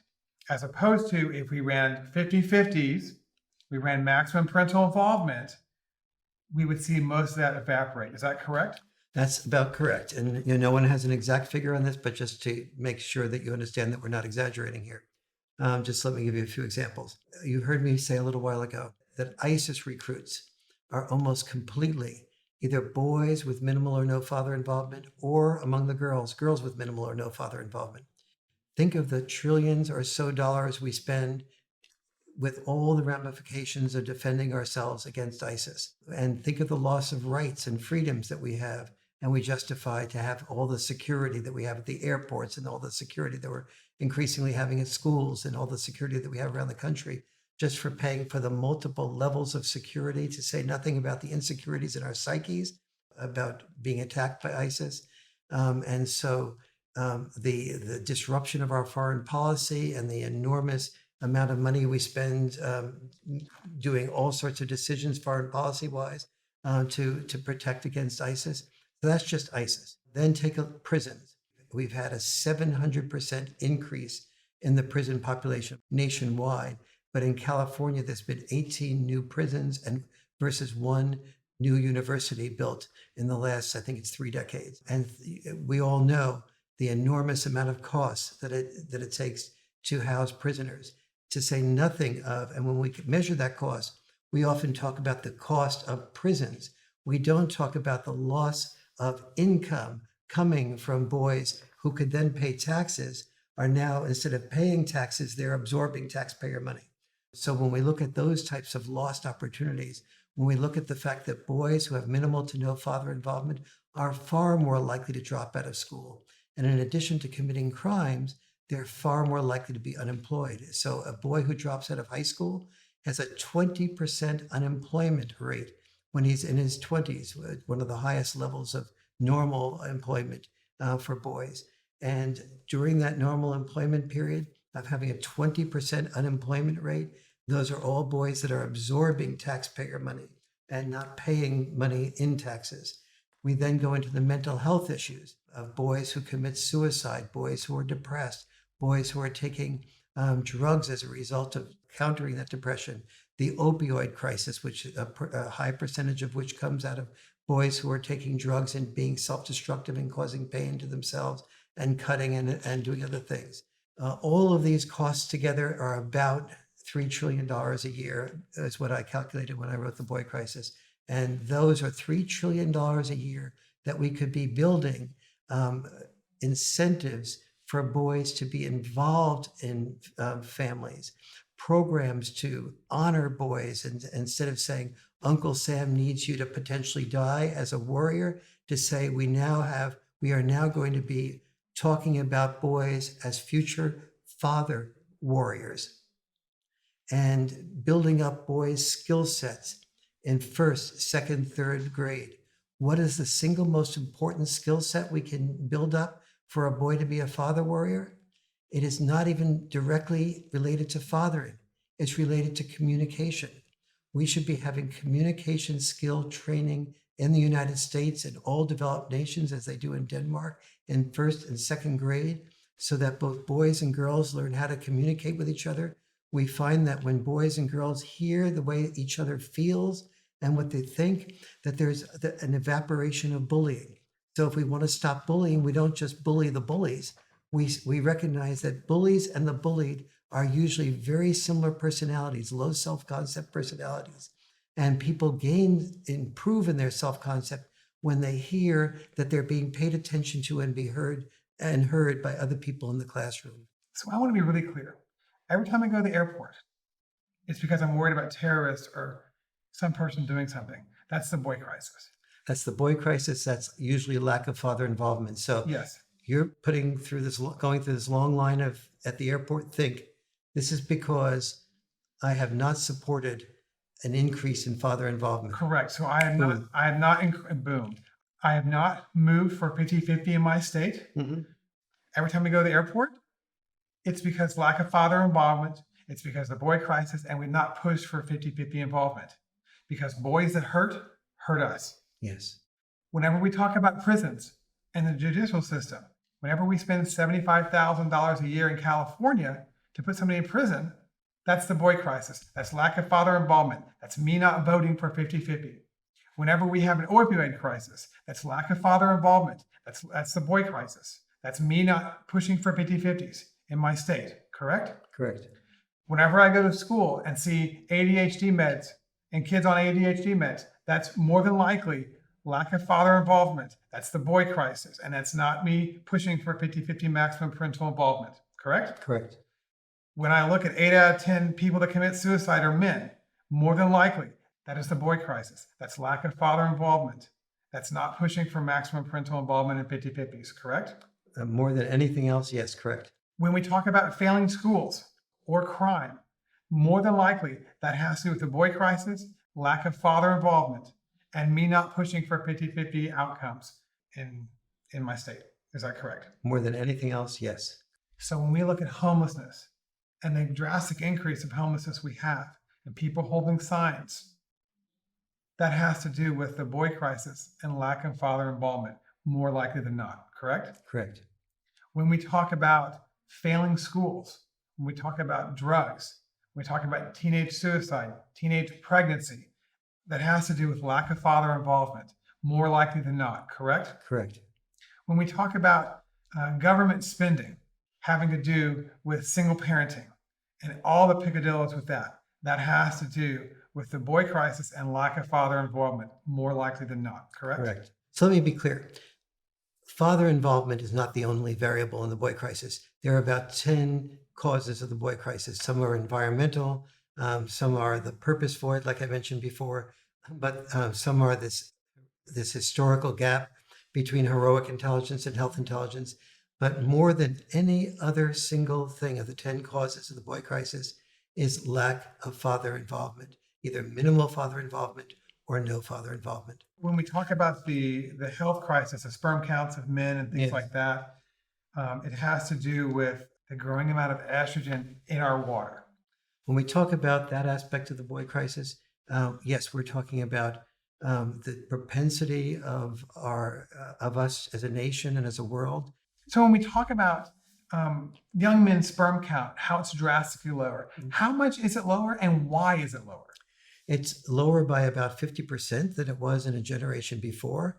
And one of the reasons it's lower, and one of the reasons that girls are developing more quickly and boys are developing less quickly, is because when we throw plastics near streams and near lakes like Lake Apopka in Florida, those plastics leach. They leach something called phthalates. Those phthalates mimic estrogen. The mimicking of estrogen increases the speed at which women develop puberty faster than it used to, and it decreases the speed that males reach puberty than they used to. So we've always had a gap between girls and females, girls and boys' maturity. Girls have almost, for a long period of time, and in most cultures, become mature more quickly than boys do. Now that gap is just increasing. And then we're doing crazy things. We're asking boys to be the less mature sex, to risk sexual rejection from the more mature sex. We're saying sex is dirty, where we're saying you, the less mature sex, should initiate the dirt. You should know what you're doing, when you're doing it, why you're doing it, and you should feel probably badly about being so focused on sex and pornography, but being afraid to risk it with real life women, when in fact nobody explains to you that pornography is access to a large variety of attractive women without fear of rejection. And yet we just shame boys for reaching out toward pornography, and also don't educate them that they're really harming their brain when they get addicted to pornography. And to say nothing of the fact that they're building up expectations of women that will make them almost 100% likely to have failed relationships with women. So it's everybody loses. What is the life outcome for women that basically loot everyone?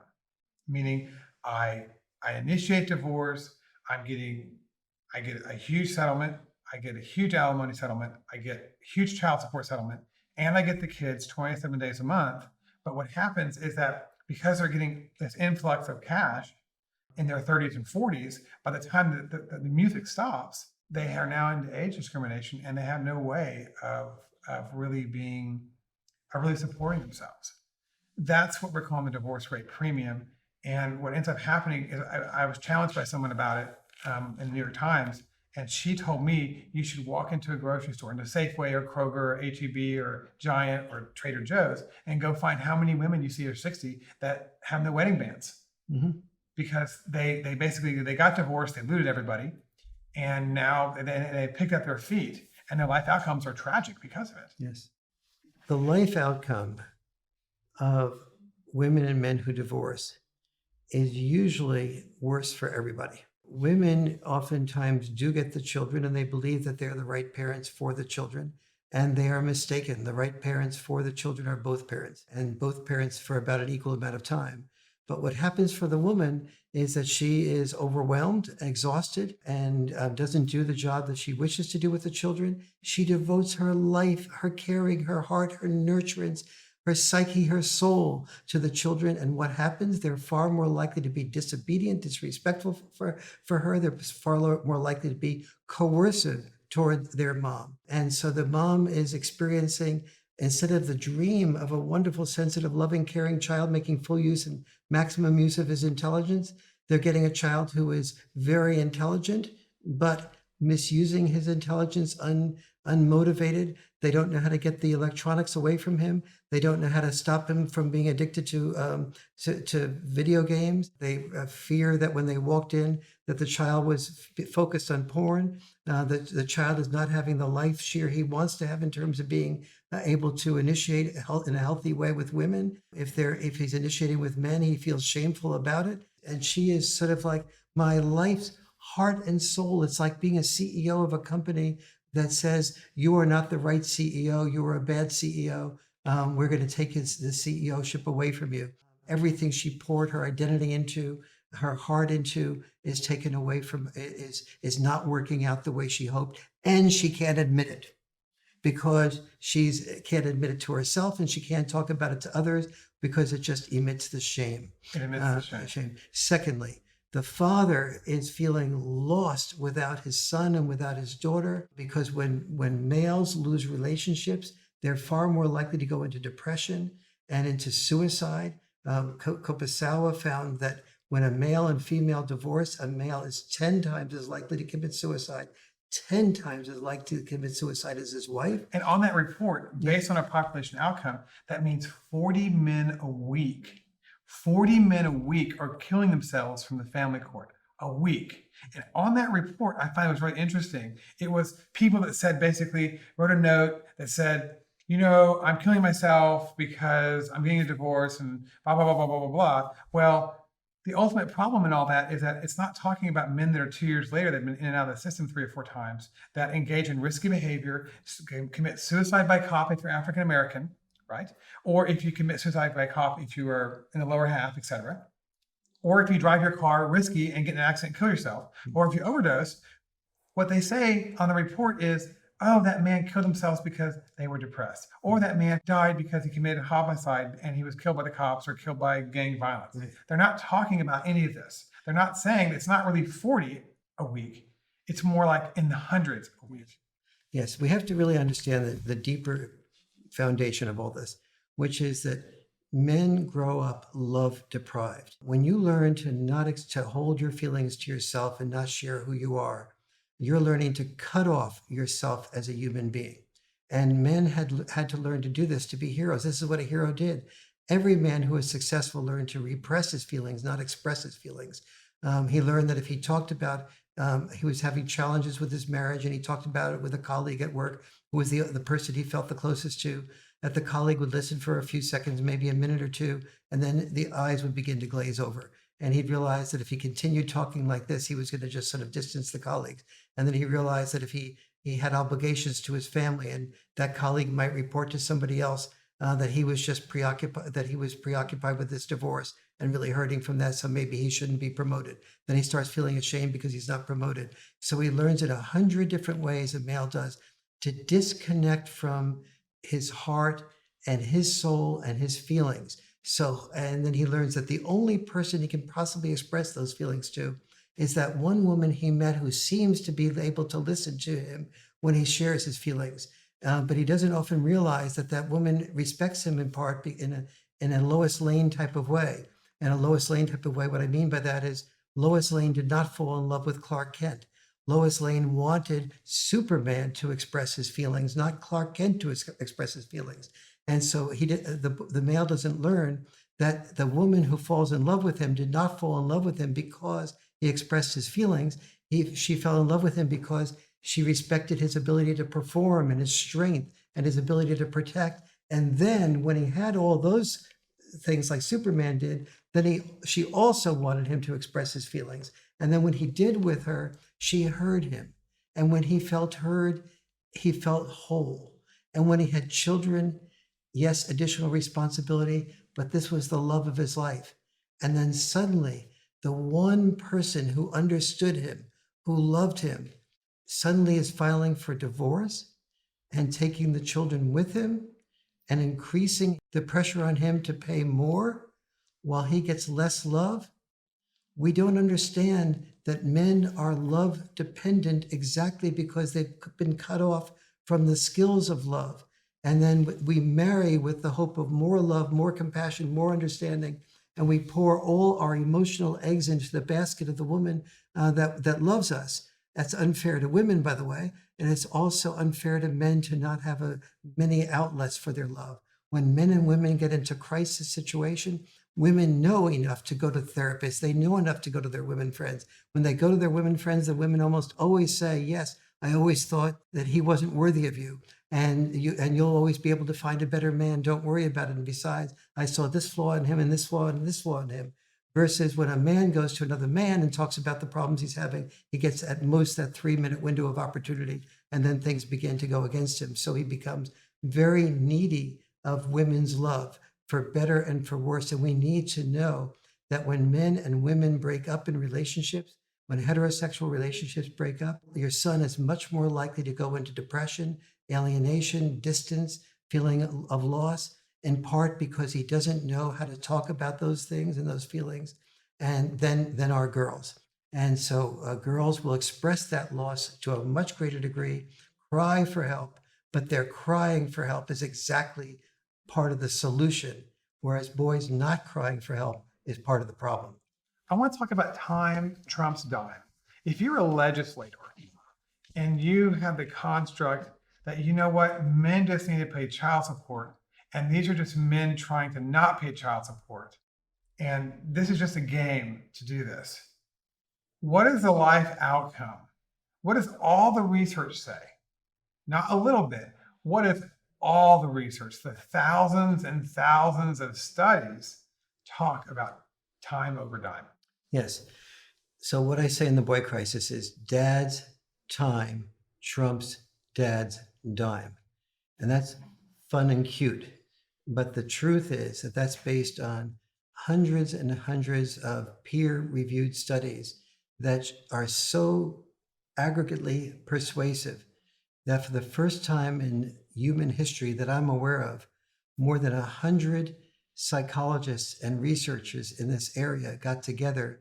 They wrote in unanimous consent that the children need their father about equally to their mother in the case of divorce. You never see psychologists and researchers, especially psychologists, get together with the academic ego and territoriality and the belief that we only have the right answers, etc. It's not just a tidal wave, it's a tsunami. Yes, of people that never get along, and they get along on one thing. Right. The one thing is they understand that the research is overwhelming. For years, it was said that children who did better when they had father involvement was because in the intact family you had more money or you lived in better neighborhoods and so on. So they controlled for money, they controlled for neighborhoods, they controlled for education of the fathers and mothers, they controlled for virtually every variable. And each study started showing that the outcome was the same, that the degree of difference between the health of a child who has both father and mother involvement, who has 4 things after divorce, is so different from the health of a child that doesn't. And among those 4 things that are what I call the 4 must-dos if you must have a divorce. And if you must have a divorce, if these 4 must-dos are attended to, your child has a reasonable chance of doing well. So the first is an equal amount of time with mother and father. The second is the father and mother living within about 20 minutes drive time of each other so that the children don't have to give up activities or friends in order to see the other parent, Right. and therefore don't resent the other parent when they lose their activities or their friends. That has to do with practicality in the day-to-day. Yes. Just because you're breaking up doesn't mean it's the end. And you don't want to separate your kids from their peer groups, their schools, and all their clubs. Yes, exactly. And that's why it's important. Right. And therefore the children feel like they not only have the disruption of the instability of a lack of parents, but every time that they go from one parent to another, that they lose friends, they lose activities, they lose the ability to have stability in that part of their life. Number three, the children are not able to hear or detect any bad mouthing or body language that indicates negativity about the other parent when they're speaking about the other parent. The children say to me, I had a wonderful time at mom's today. And my response is, as a parent, oh, you'll have an even better time with with stepmom now. Or you'll have a better time with us this weekend. Or I don't say anything. I just sort of say, and I'm cold or I'm distant. Right. The child learns, don't talk positively about the other parent around me. That I'm not going to be able to have more intimacy with the other parent if I'm talking positively about the other. That's bad mouthing via body language, not Right. just words. Also, one other thing on that issue, I have heard many parents swear to me that their kids did not overhear them saying something negative on the phone. But what the child tells me that they picked up is the difference in tone of voice that they heard from the kitchen while they were in their bedroom. Mom didn't think or dad didn't think that there was anything negative being said, but the child could feel that something negative was being said about dad just from the difference in tone of voice and maybe picking up dad as part of the conversation. And number four? Number four, the parents spend significant time doing relationship counseling that has two parameters to it. Number one, it's consistent relationship counseling, even if it's only once every 3 weeks, even if it's done in community service, people at a poor neighborhood. The children that did best are ones where the parents were involved consistently with relationship counseling. Consistently is distinct from emergency-based counseling. If you go to counselors when there's only an emergency, the chances are you need to solve the problem sooner and you're more likely to make the other parent wrong, and you only see the other parent when you're in emergency mode. And so therefore you don't have a chance to think through and feel through with compassion the other parent's strategy and best intent at making decisions the way they're making them. And so that's why consistent relationship counseling needs to be on the schedule, even when you don't have an emergency.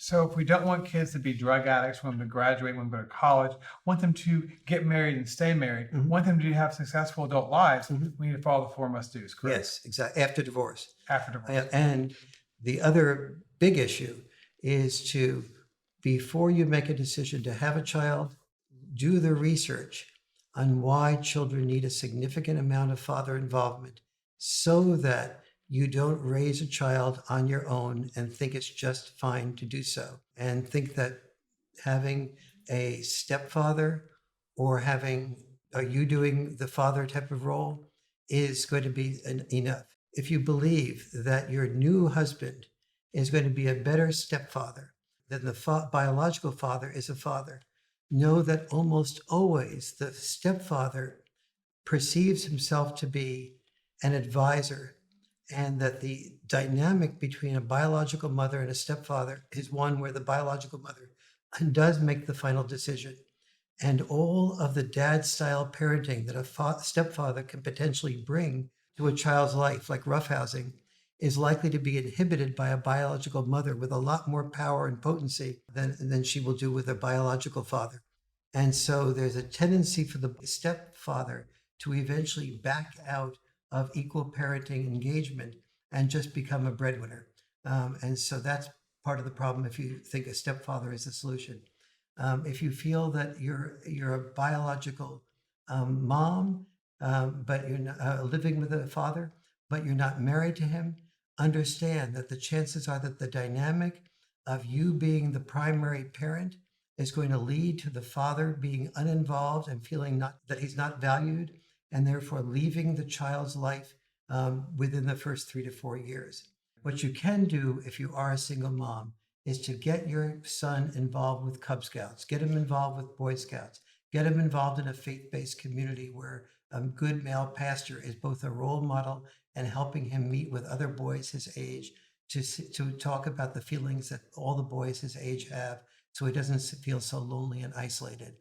Make sure he's involved in a lot of physical activities, a lot of camping, a lot of outdoor activities, a lot of adventures, and a lot of risk taking. Make sure you roughhouse with him. Make sure you learn the difference between boundary enforcement and boundary setting, and enforce that in your life. One thing that struck me that really moved my soul in reading The Boy Crisis was how dangerous it is to be a young man or a teenage male or a male in their 20s to date, mate, marry, have a relationship with a woman of this male shame.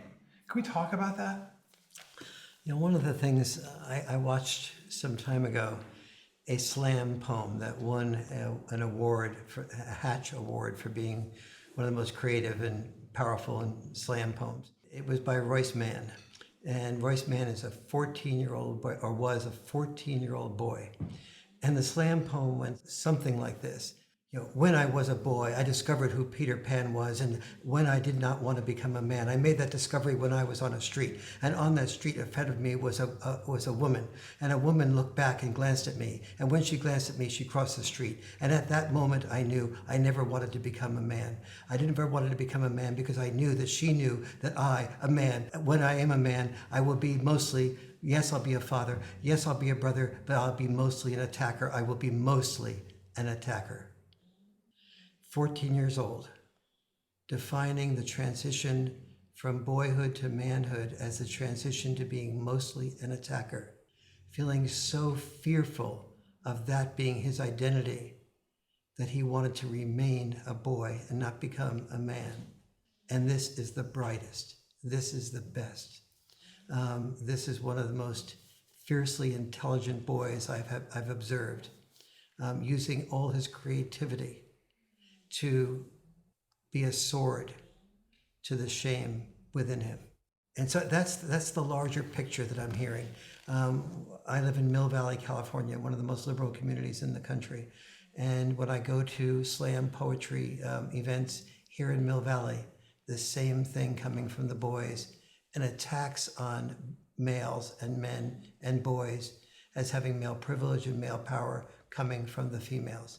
It reaches only applause. Those are the people who win the slam poetry contest. What's happening here is that everything males have done to sacrifice themselves, to be willing to be warriors, to be willing to earn money, to be willing to take the hazardous jobs, what I call the glass cellar occupations, the garbage collectors, the jobs that are constantly driving the night shifts. The jobs that are the dirty jobs, the unpleasant jobs, are almost all held by males. And the additional money we make to get what I call the death professions bonus has been turned against our fathers. And instead of saying, thank you for making these sacrifices so that you'd earn more money to support the family, we have turned it on its head and said, this reflects discrimination in your favor, the fact that you earn more money, as opposed to understanding that the road to high pay is a toll road. You get high pay because you're willing to serve somebody else, a boss, a company better, not to serve yourself better. You're willing to forfeit your personal power in order to gain more income power to protect your families. Instead of thanking our fathers and our grandfathers for these sacrifices, feminists have gone ahead and focused on this as being more male privilege and male power. So that has left an entire culture of women good and men bad. Men bad. Women victims, men perpetrators, and it's left a contradictory message. On the one hand, we hear, I am woman, I am strong. And on the other hand, we hear, I am woman, I've been wronged. And this is then reinforced by laws that most people who are unaware can't even believe exist, such as 26 states in the United States having some version of an affirmative consent law. So you have a sweet, wonderful young male. He goes to college. In almost every college in half of the states in the United States, if he asks a woman on a date And then on that date, he reaches over and takes her hand, and she is able to say to him, I consider that sexual harassment, and that will be legally considered sexual harassment if she interprets it that way. She is legally able to say, I did not give affirmative consent. That is, I was not asked by you before you took my hand whether or not it was okay with me to take my hand, and therefore I can consider that sexual harassment. Because even though I agreed to the date, that did not mean I agreed to you touching my hand during that date. Right, but why this is important is if she did it to him, it would not be in violation of any law. And even if the law was made gender neutral, as some of the laws in some states are, there's no male that is heterosexual or even gay who, when touched by a female on a date that he agreed to, would ever say to that the woman was the sexual harasser. I have looked at the records of the OCR, the Office of Civil Rights. They do not show males under that type of circumstances accusing females.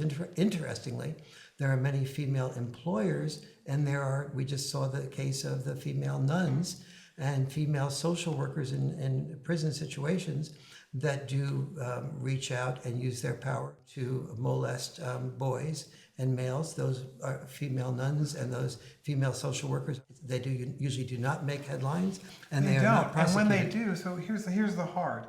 I see a 27-year-old teacher who's a male rape a 15-year-old girl. He goes to prison for 10 years.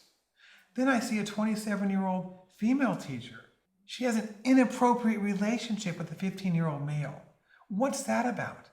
It is about a double standard, and it's about a sort of socially deep understanding that when we think of a woman taking advantage of a male, we think of the male who's a teenager really wanting it anyway, and whereas we think of the female who's a teenager as being raped. We live in a culture where that type of double standard exists, and the punishment for the male is he's seen as a predator, a rapist. Even if that girl is 17 and the male is 21, he can often be seen as a rapist. Because the statutory rape division line is usually around 18 in most states. This is part of our double standard, and so we talk about equality on the one hand, and we talk of I am woman, I am strong, and with the hashtag Me Too movement, I am very glad there was a hashtag Me Too movement. If the hashtag Me Too movement was the beginning of a complex process, meaning that if women stood up and said, here is what's bothering me about the way many men behave, then men say, here is what's bothering me about the dating process, about the sexuality process, about that I live in a culture which says sex is dirty, and then says, oh, by the way, guys, you're expected to initiate the dirt. And if you do it too quickly, you're a date rapist or a sexual harasser. And if you don't do it quickly enough, you're a wimp. And if you don't do it quickly enough, we'll never know that you're even interested in us. You won't get the woman you want. And by the way, we really go out most of the time with the guys that do take the risks. But each guy that takes that risk is risking the possibility of being prosecuted or persecuted for that. This does not mean that the males have it all right. A lot of men way overreach their bounds, but they need to be met with women who say, no, it's not okay. I'm not interested in being sexual with you. Not women who go to the house of famous and successful men that have bad reputations and then use their power to get their power increased, like in Harvey Weinstein type of thing, going 4 years with relationships with Harvey Weinstein and then getting all the advantages that Harvey Weinstein can bring to a female who is sexual with him, and then having the complaint and the monologue be one way. It's a dialogue. Let me ask you this question. I have no doubt. I say that fully as a man, fully. The problem is that we have a double standard in a culture where women can sleep their way to the top of a company and not get prosecuted. It's not punished at all. Mm-hmm. Harvey Weinstein very clearly slept with women and gave them rewards for sleeping with him. Yes. They engage in a quid pro quo. The woman over here that sleeps her way to the top of a company engaged in a quid pro quo.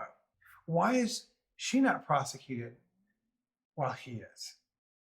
We have two things going on. One is we have a clear double standard, And number two is we have a culture which only shares the pain of the female and not the pressure of the male to have to go through so many sacrifices to get power to begin with, and then to feel that he needs to be willing to give to a woman something when he asks for sex for her, because it's clear in the social exchange that her sex is worth a lot more than his sex is, and therefore he owes her something as a result of being having her sexual quote favors. Even the word favors shows the bias. The bias. But the real equivalent of Harvey Weinstein's is not the reversal in that discrimination. The real equivalent of Harvey Weinstein's is females who planned to get a male pregnant and then have child support come from that male while she raised the child on her own. And that was part of her plan or her plot to begin with. There are ugly men in this world. And Harvey Weinstein clearly has a gifted side and an ugly side. Also, there are ugly women in this world who do really terrible things, but we don't have a culture of hashtag Me Too, of men speaking up about the terrible women that falsely accuse them of doing things with the children that was the equivalent of parental alienation. And then the world is knowing about the 1,000 worst mothers who were only interested in getting money from the father and then were moving off to a different state without regard for their children having contact with their father, and planned all along to marry a man who was very wealthy, so their children would have the protection of his wealth, but never really planned to stay with him to begin with. Only a small fraction of women are like that, but only a small fraction of men are Harvey Weinsteins. But the Harvey Weinsteins are in our face all the time. The most negative women are not in our face. And so we've been walking around in our psyches in a culture of women good, men bad. Women And, good, and, men bad. and, That's exactly and, correct. and that is a toxic attitude toward men. Um, And that leads to men just throwing their hands up and walking out the door. yes. And so, Marriage is collapsing because of this. Men yes, are running away. yes. Men are both deeply attracted to women. Men need women because the degree to which the man is a traditional man and unable to be a completely emotionally healthy within himself is the degree to which he will be emotionally dependent on women, just like the woman who doesn't take care of herself financially will be attracted to men who will take care of her financially, and neither will get their needs met. That is the tango that we must unravel. Every time a woman complains, we have to understand that a woman and a man have evolved to be in a tango where the woman is attract the man and then resist until she finds out whether he's the right man completely, and until she discovers how he handles no's, which is one of the reasons why women say no even when they are interested, because they want to find out how a man handles no's. Because if a man handles no's badly, that gives them a signal to get out. And if the man handles no's well, that gives them a signal and permission to go to that next level. So there's a purpose for the man initiating and the woman saying no for a while and backing off. And there's lots of purposes. That's just one of them. But the point there is, if we're going to change that dynamic between men and women, that entire tango needs to be changed. And when that entire tango needs to be changed, we need to hear how women are hurt and hear how men are hurt. When I hear the fact that it's not just women that are hurt this way and men that are hurt that way, it is some women hurt this way and some women feel the opposite of that. And there's some men that feel this way and some men that feel the opposite of that. The women's movement has been not just a sexist movement. It's been a movement that has not acknowledged conservative women nearly enough. So the feminist movement has been a movement about liberal women and the way liberal women feel. It has not been a movement about the way conservative women feel, about the way Christian women feel. What we need is every part of the male female movement to be willing to represent the feminist perspective and more conservative women's perspectives, liberal men's perspectives and more conservative men's perspectives. No movement on gender can be a balanced, loving movement unless it represents all four of those perspectives.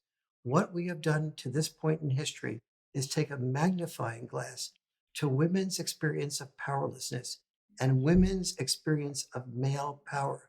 But no one has taken a magnifying glass to the male experience of powerlessness and the male experience of female power, the male experience of walking around at the age of 14 with his testosterone running wild and wanting to have sex with every female who's two-thirds of the way attractive or one-third of the way attractive in his class, and having to hold off from doing so because he knows that if he reaches out and touches her or kisses her, does what he feels like doing, he'll be prosecuted or shamed. That's just a fraction of the male experience of powerlessness that he feels before women.